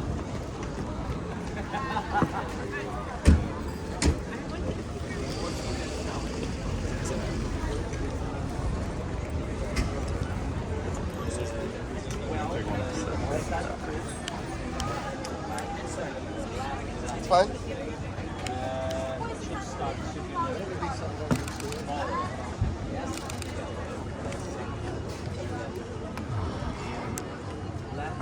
Probably, but since here we don't say saint or son, sometimes we just call it son. So, we're all here. We're looking at St. Vincent. St. Vincent is the patron saint of Lisbon. And legend says that when his bones came here for safekeeping, all the way from Italy, the journey, he's holding a boat with two ravens. During his journey, those two ravens never left his box. They were always sitting on top of the box. So when they arrived here in Lisbon, they were considered as good omens, and they were adopted as pets. You can still find them in the city flags. So it was not uncommon back in ancient times to see crows, ravens in Lisbon. Nowadays, pigeons rule the world, but reports say that there used to be many crows in Lisbon. Another thing that I want you to notice is this area we are now used to be called the Arabic fence because over there is one of the original castle walls. And it would extend all the way around to that white cathedral. That cathedral is called Cathedral of St. Vincent from the outside because it was outside of the castle wall. So you can imagine how much of Lisbon was done by this castle and its huge defensive walls. Yes, what you see now is of course the main castle that used to have many defensive walls that would prevent enemies to conquer it, so they had to go by stages. Was up there, yes. Okay, we are now descending to Alfama. We're going to see that wall close, and we're going to have our second read. Let's go.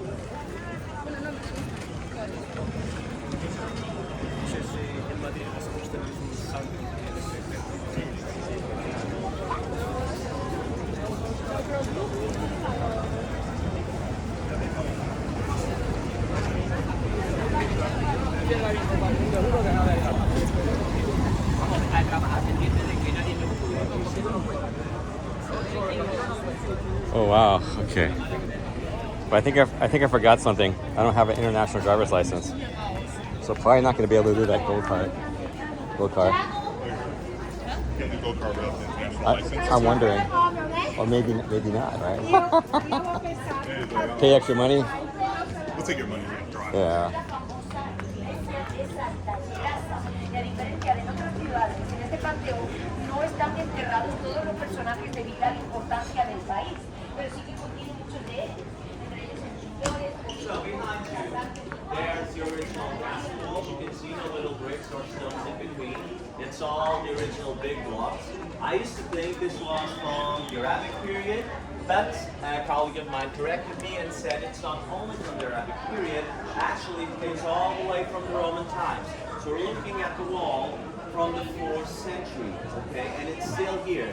So it's a proof how good of an engineer the Romans were, and it's close by the same neighborhood that resisted the earthquake. So it's time to see a pattern here.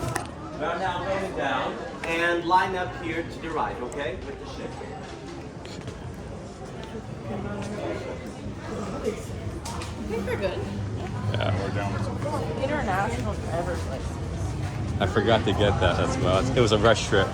Really. Rent a car here? Do we need a international driver's license? I think so. I mean, you have every country, I think, right? I think. I don't know, but I who knows? Bom dia is good morning in Portuguese. Let's say bom dia para Miss Dora. Bom dia. One year. So Miss Dora sells a traditional traditional drink here in Portugal, a cherry liquor called chinchilla, which is super yummy, and traditionally it's drinking in a chocolate cup. So you guys see it's all legit. I'll have the first one.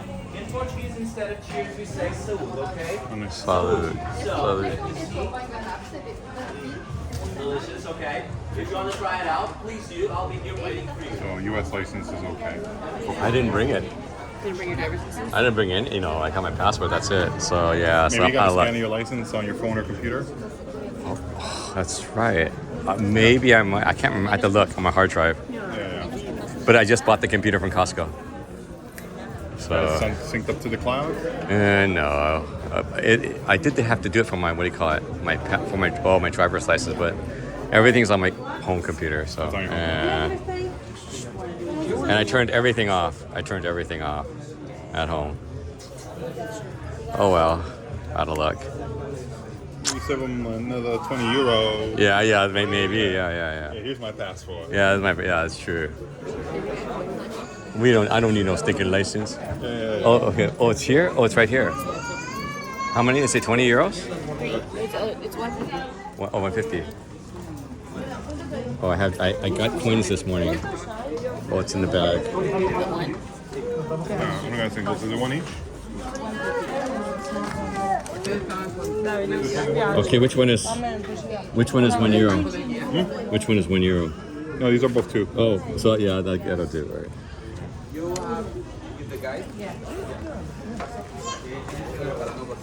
Oh, sorry. Yeah.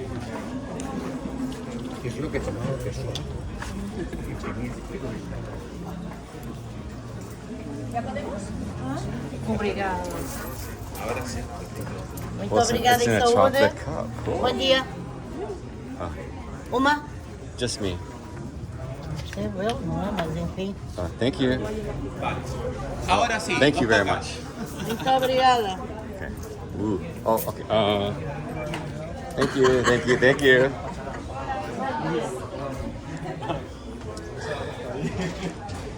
Bruno, obrigada.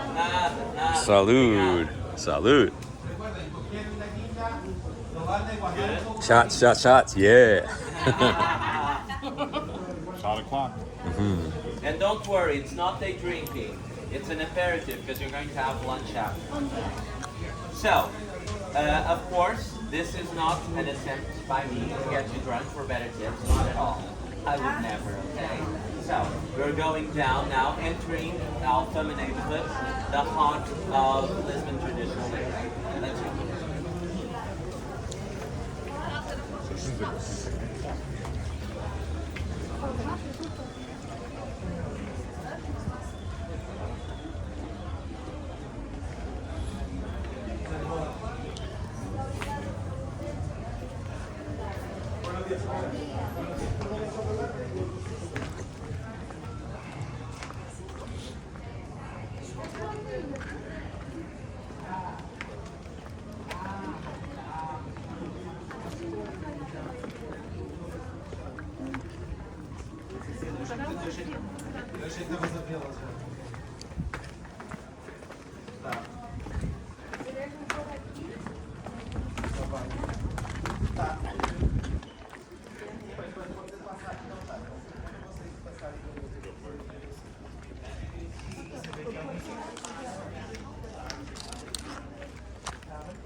Whoa. What's going on?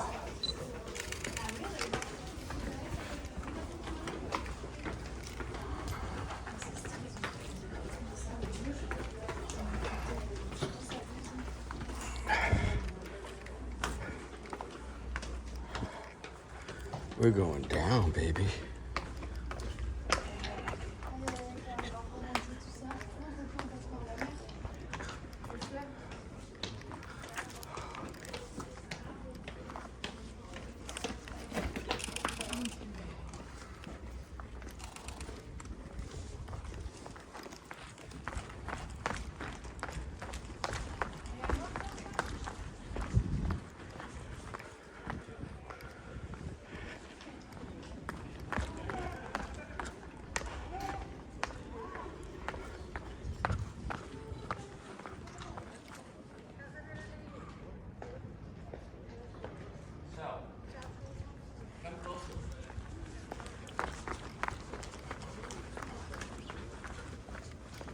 So, welcome to Alfama neighborhood, one of the most typical neighborhoods in Lisbon, or should I say, the typical neighborhood of Lisbon, because after all, it survived the earthquake, so I think it doesn't get more typical than this.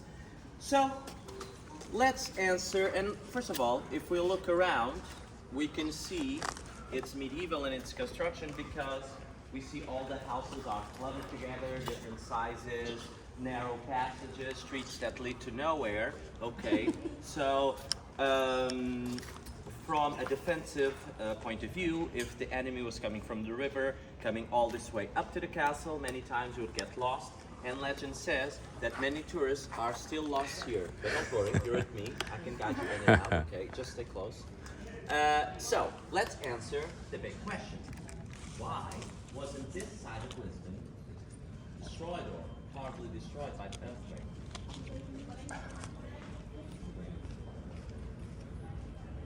Well, back in the 18th century, they pretty much were like, I don't know, that happened. Well, nowadays we can theorize that the bedrock here absorbed the shock better than from the other side. Another thing to consider is that this side of Lisbon was the red light district of its time. So, who lived here were considered the degenerates of society because right down there is the river, docks, pubs, sailors, prostitutes, so they all gathered here. So the Inquisition didn't have such a tight grip. So other people lived in this neighborhood as well, like Muslims and Jews. So, let's go from the top. Day of All Saints, Catholic holiday, less scandals, less fires, less damages. The bedrock absorbed the shock better, so less destruction happened here as well by the earthquake. And in the 18th century, they didn't have this sort of knowledge that we have now. The only thing they knew was like those are sinners, and that side of Lisbon was the pious side. The one that went to church, did all of his godly duties, this and that, and people were like, so, I go to church, I do everything that I'm told, my house gets destroyed, and those degenerates there are having a party. What's going on? So this caused a major rift in society, not only in Portugal, but throughout Europe. Because an earthquake of this dimension in an important city like Lisbon in the 18th century led to philosophers like Voltaire in France questioning the validity of God. This led to the Age of Enlightenment, which led to progress in the areas of science and the study of nature, which ultimately led to the American Revolution. So we can say that from this horrible tragedy here in Lisbon, it was at the end a driving force for progress in the world. Another thing that I want you to know, this is a more mundane thing, is these trees over here. These are orange trees. They give shade and they give orange. But they served another purpose as well. Because it's kind of odd. They decided to plant orange trees in the middle of the town, in the middle of the cobblestone. Why do you think they put it here? Did they have an orange shortage?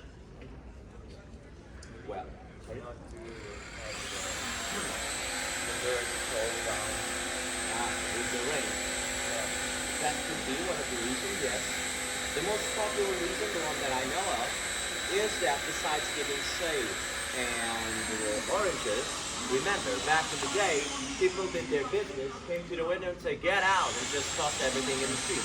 So you can imagine the sort of aromas that used to rule these streets. So, in order to mask those nasty smells, they planted orange trees. The orange blossoms and the smell of fresh oranges help keep the smells more bearable over here, okay? And we're going to see many of these orange trees as we go along. Another thing that I want you to notice is the work of a British photographer, Camille Watson. She took pictures of local residents here, mainly elderly residents, and she put it into black and white tablets across the walls, and we're going to see some of those. And I think she really managed to capture the essence of these people. Some of them have passed away, but I think her work is quite moving. Okay, let's go then. Any questions? Okay, let's continue.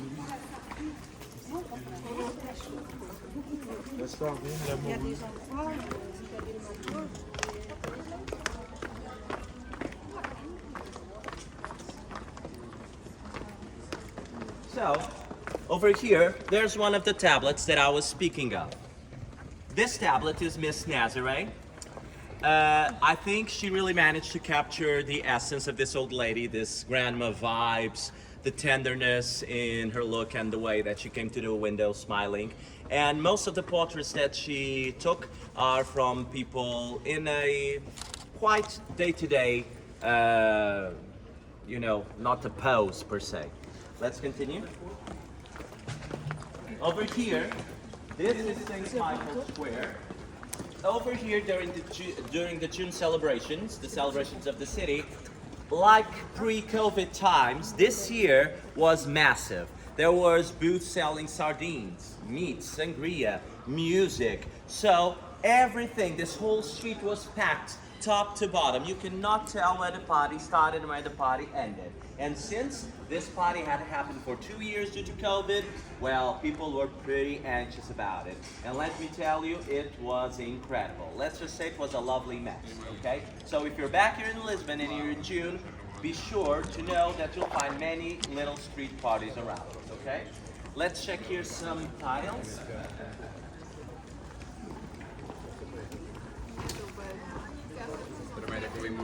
These tiles over here, the bluish, are the traditional tiles that we see most of the times. Here they started adding more color, like the yellow for gold, glory, and we also see some earthy tones for the altar. We also see over behind me this cafe with people, okay?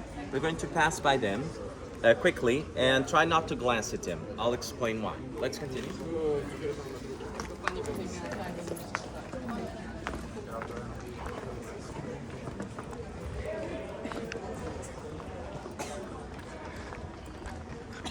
I think we can park between these two cars. Why not? Okay, let's get here. Let's come closer. Okay, first of all, you're probably wondering, why can't we look at the people in the cafe? Well, those are the lost tourists that never found their way home. And they are doomed to sit in that cafe forever, no bathroom breaks. So they're just there all the time. And if you look too much at them, you'll become one of them, okay?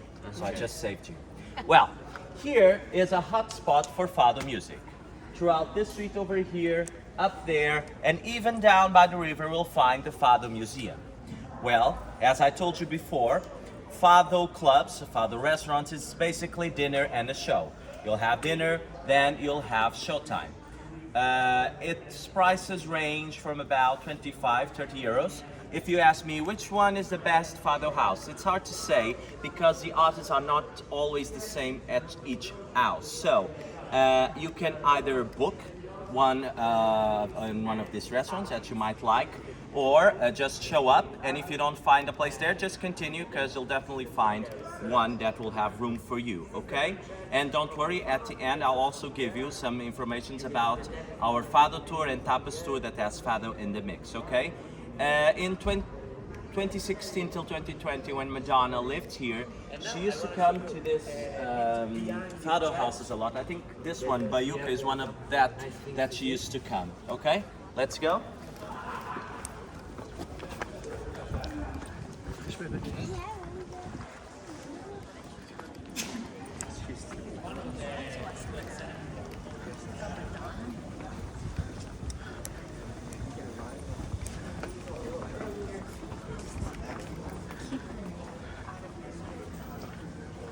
So you can see, it starts as early as 7 p.m. Right now, what we can listen is the guitars, because they're probably rehearsing for later. Just go. Let's continue. You're just listening to the the guitars that we'll probably be playing later. This starts as soon as 7 p.m. Let's go this way.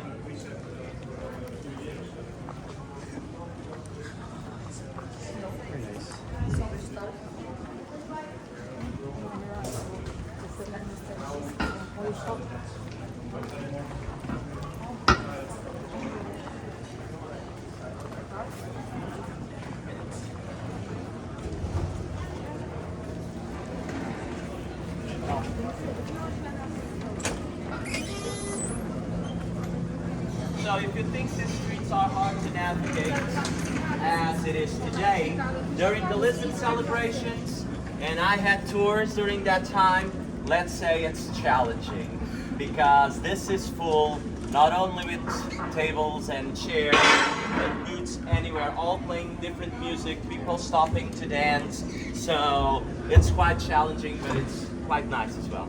Let's go.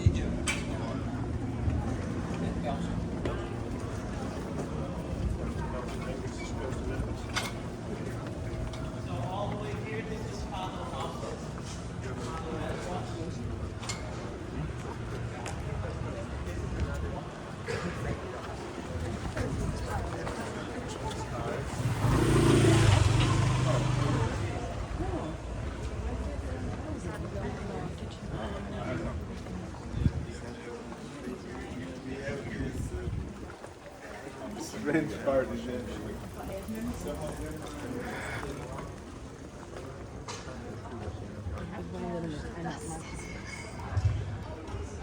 For one test.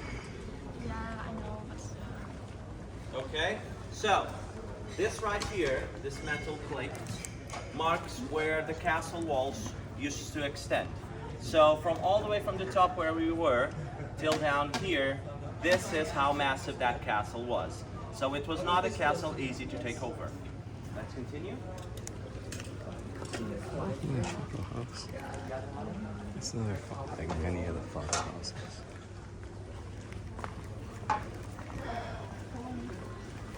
And no gate.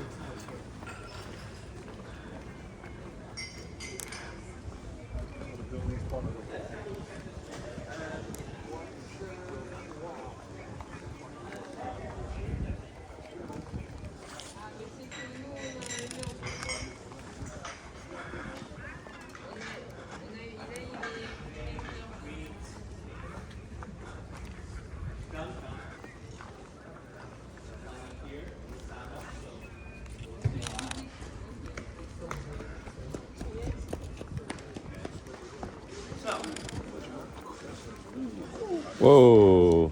You can come closer. No, you saved me. She's taking. So, you probably noticed a lot of construction going on in Lisbon. Most of that construction is restoring of old buildings, like this one. When I told you to notice that the windows over there, they are in a triangular shape, which means that this building is quite ancient, probably from the medieval times. I would reckon that this yellowish tiles over here are the original ones, and they did this others to match it up, so they would keep up with the original facade as much as possible. From the inside, they try to update it as much as possible as well, so it can be used for housing, commercial spaces, or office spaces. Over here, we see many things done with cork, right, throughout the city. That's because Portugal is the #1 producer in the world of cork. And instead of just using it for bottles, we decided to get creative with it. So you'll find purses, wallets, keychains, caps like this, fans, cup holders, shoes, anything you can dream of, you'll probably find it in cork, okay? So let's continue over here. How about the Birkenstocks? Do they source from here too? Birkenstock. Probably. Oh, okay. And I don't know if you ever picked up like a cork bag, but it's super light. The first time I held one, I was like, oh, this must be heavy. It's like a feather, it's great. Let's just stop here for a second. You probably notice also this black rooster with hearts around. So this is one of the national symbols of Portugal as well. It's called Barcelos rooster, and story goes like this. It was a group of pilgrims that arrived at Barcelos town in the north. They were seeking a place to stay. They went and spoke with the hostel owner.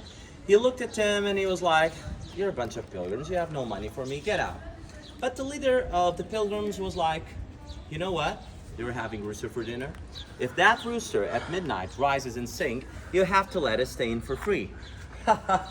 "Oh, my friend, you must be delirious. You've been in pilgrimage for far too long." Then he stated back, "No, this rooster at midnight will rise and sing, and you'll have to let us in for free." And he was like, "You know what?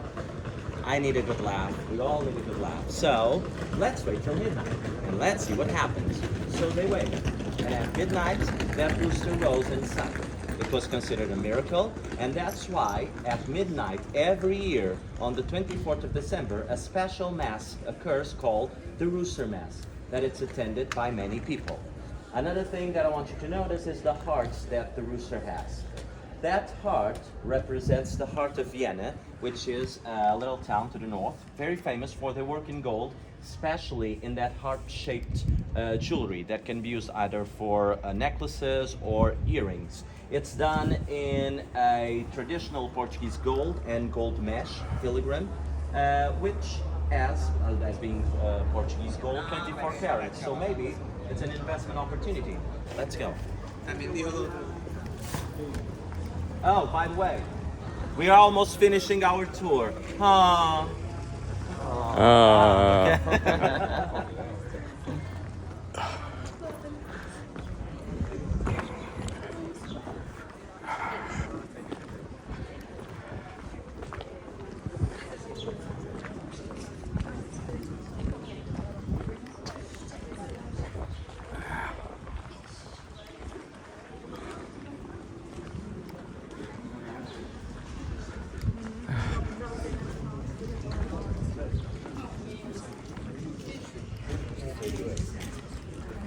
Okay, here's an example of some contemporary tiles in a restoration, quite lovely.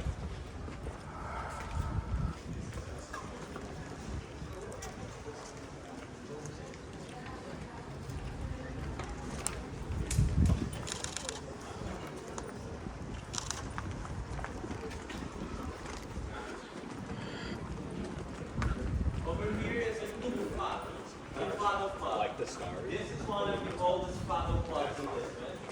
So if you're into fado, this might be one of the places that you'd like to check out later.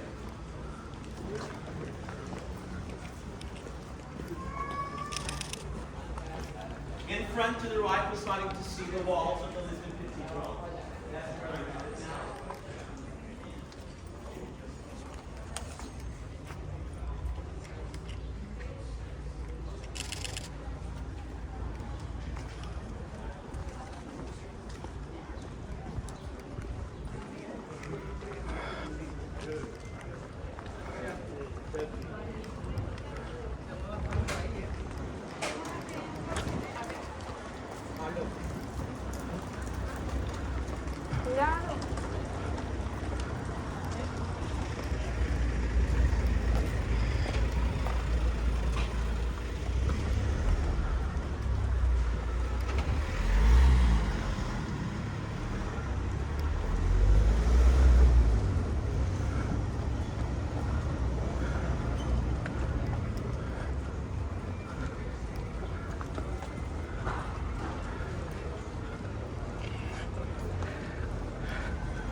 So, we are looking at this building, of course, an example of the building behind me, and we can see the tiles over here. This tile served another purpose. So we saw that the tiles can be religious-themed, battle-themed, but they can also be informative. Because back in the day, most people could not read. So when they saw a scale or a blacksmith, they knew that this was a sort of business of shops they would find inside these warehouses. So with the help of these tiles that used to be the banners of the time, people knew what they were going for. Another thing that I want you to notice over here, it's the wall of the Lisbon Cathedral. We're going around it and step inside like the first church. Through the right, do a U-turn, exit through the left. You'll see a ticket booth, ignore that, because that's only if you want to go to the very top or all the way to the front of the church, okay? And another thing that you probably haven't noticed yet is our lovely orange trees following our path. Let's continue.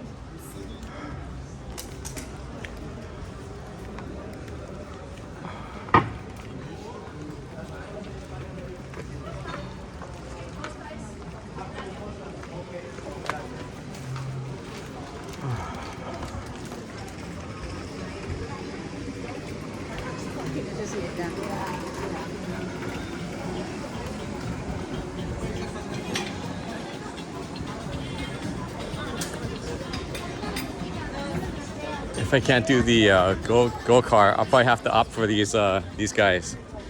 Mall cop. Oh, the Segways. Yeah. Do you know the story?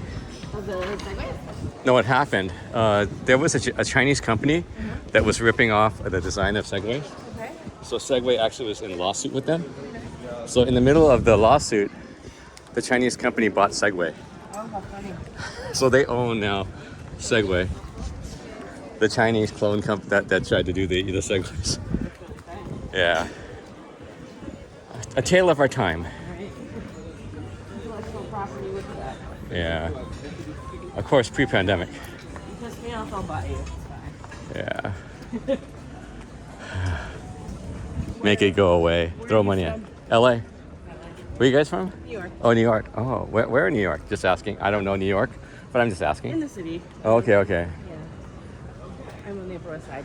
Okay, I live out in the San Gabriel Valley. Okay. I don't know if you know. It's like, okay, if you look at YouTube, there's a video called 626. It's set to a trendy rap song, but it's made like 11 years ago. So, but the Fung Brothers, F-U-N-G. So you can check that out and you have a little idea. The 626 is like really reasonable prices for food and everything. Yeah. As you can see, it's medieval in its construction. It was built upon the ancient mosque that was here. Of course, like many of the medieval historical things, it suffers repairs. The last major repair was done in the 40s, yes, because, again, about glory and this and that.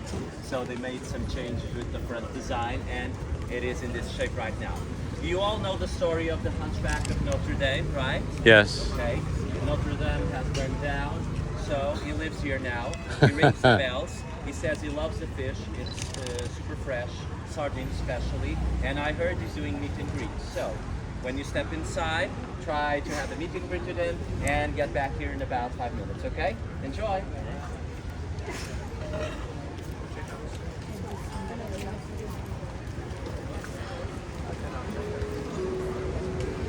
You can take any shape.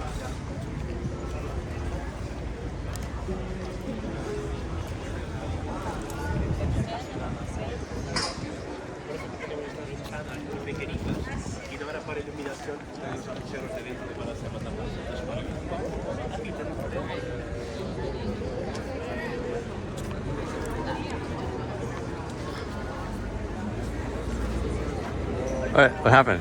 How do we enter? The door is closed. Maybe it's another way? Maybe it's another way? Well, maybe they're having mass. Oh, do we have to open the door ourselves? Oh, someone's trying.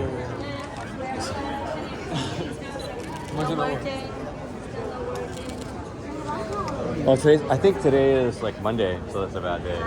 Because they said a lot of things are closed, and the hotel said that. That was the door, right? I'm not sure, but it's good. Well, what does it say on the sign?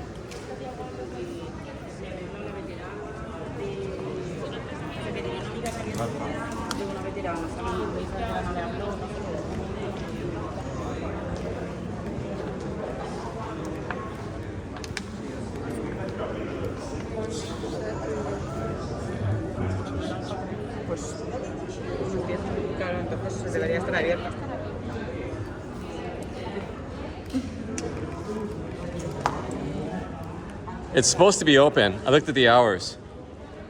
The hours over there, it's supposed to be open. Maybe, I don't know. It's lunch break?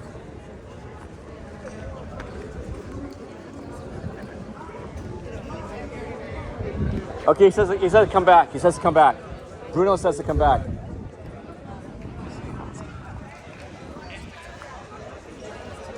Bruno says to come back. Was there anything over there? Was there anything over there? No. I looked at the hours. The hours said it's supposed to be open now. I looked at the hours of operation. Maybe we ask Bruno. Maybe siesta. No, just kidding. It's power nap time. Yeah, it's okay. Yeah, it's a joke. We're gonna go in. But also, this hotel said like a lot of things are closed today on Monday. So, but it says Monday's open. But I don't. Maybe it's a Portugal thing. Yeah, I saw it. I was like, damn. It's open, but it's not. Yeah. Watch out for the tuk-tuk.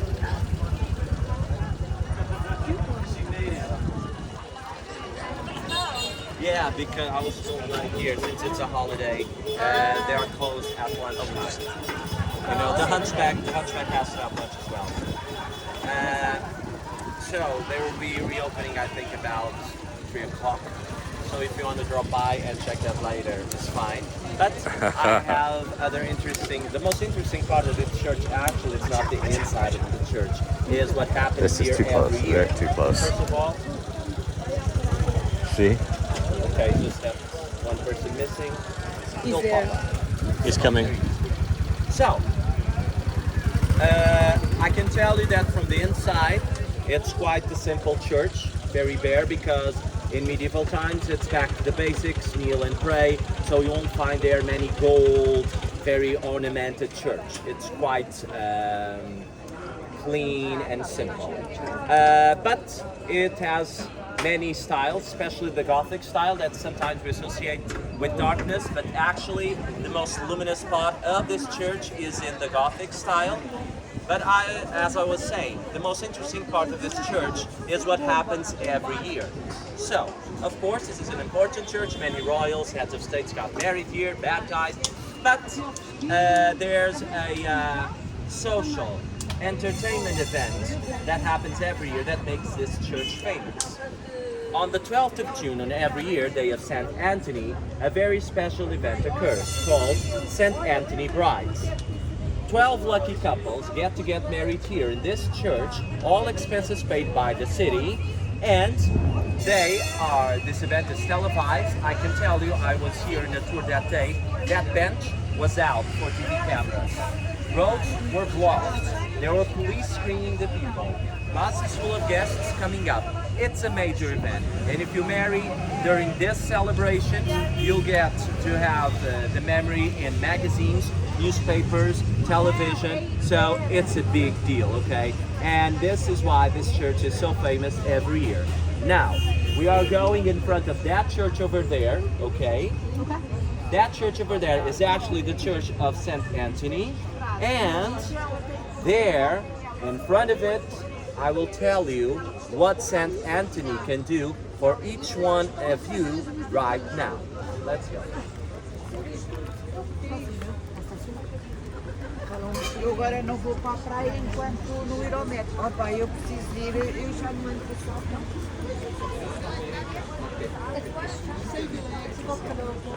Have a nice day.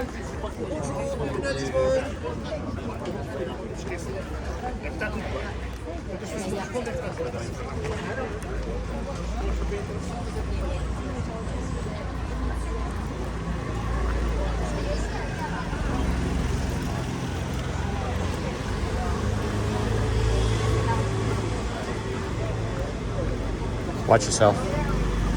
Watch yourself. I'm serious. Some people, or maybe, okay? Just... Oh, peraí.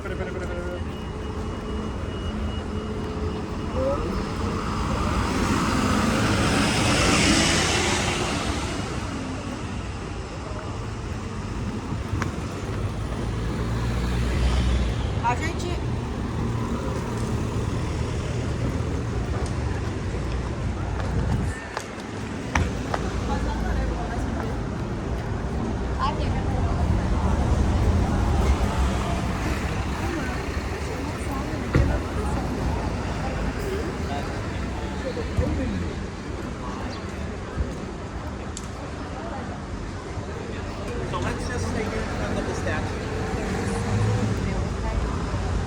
can't even. Oh yeah, we saw lots of people. I know. I'm right there.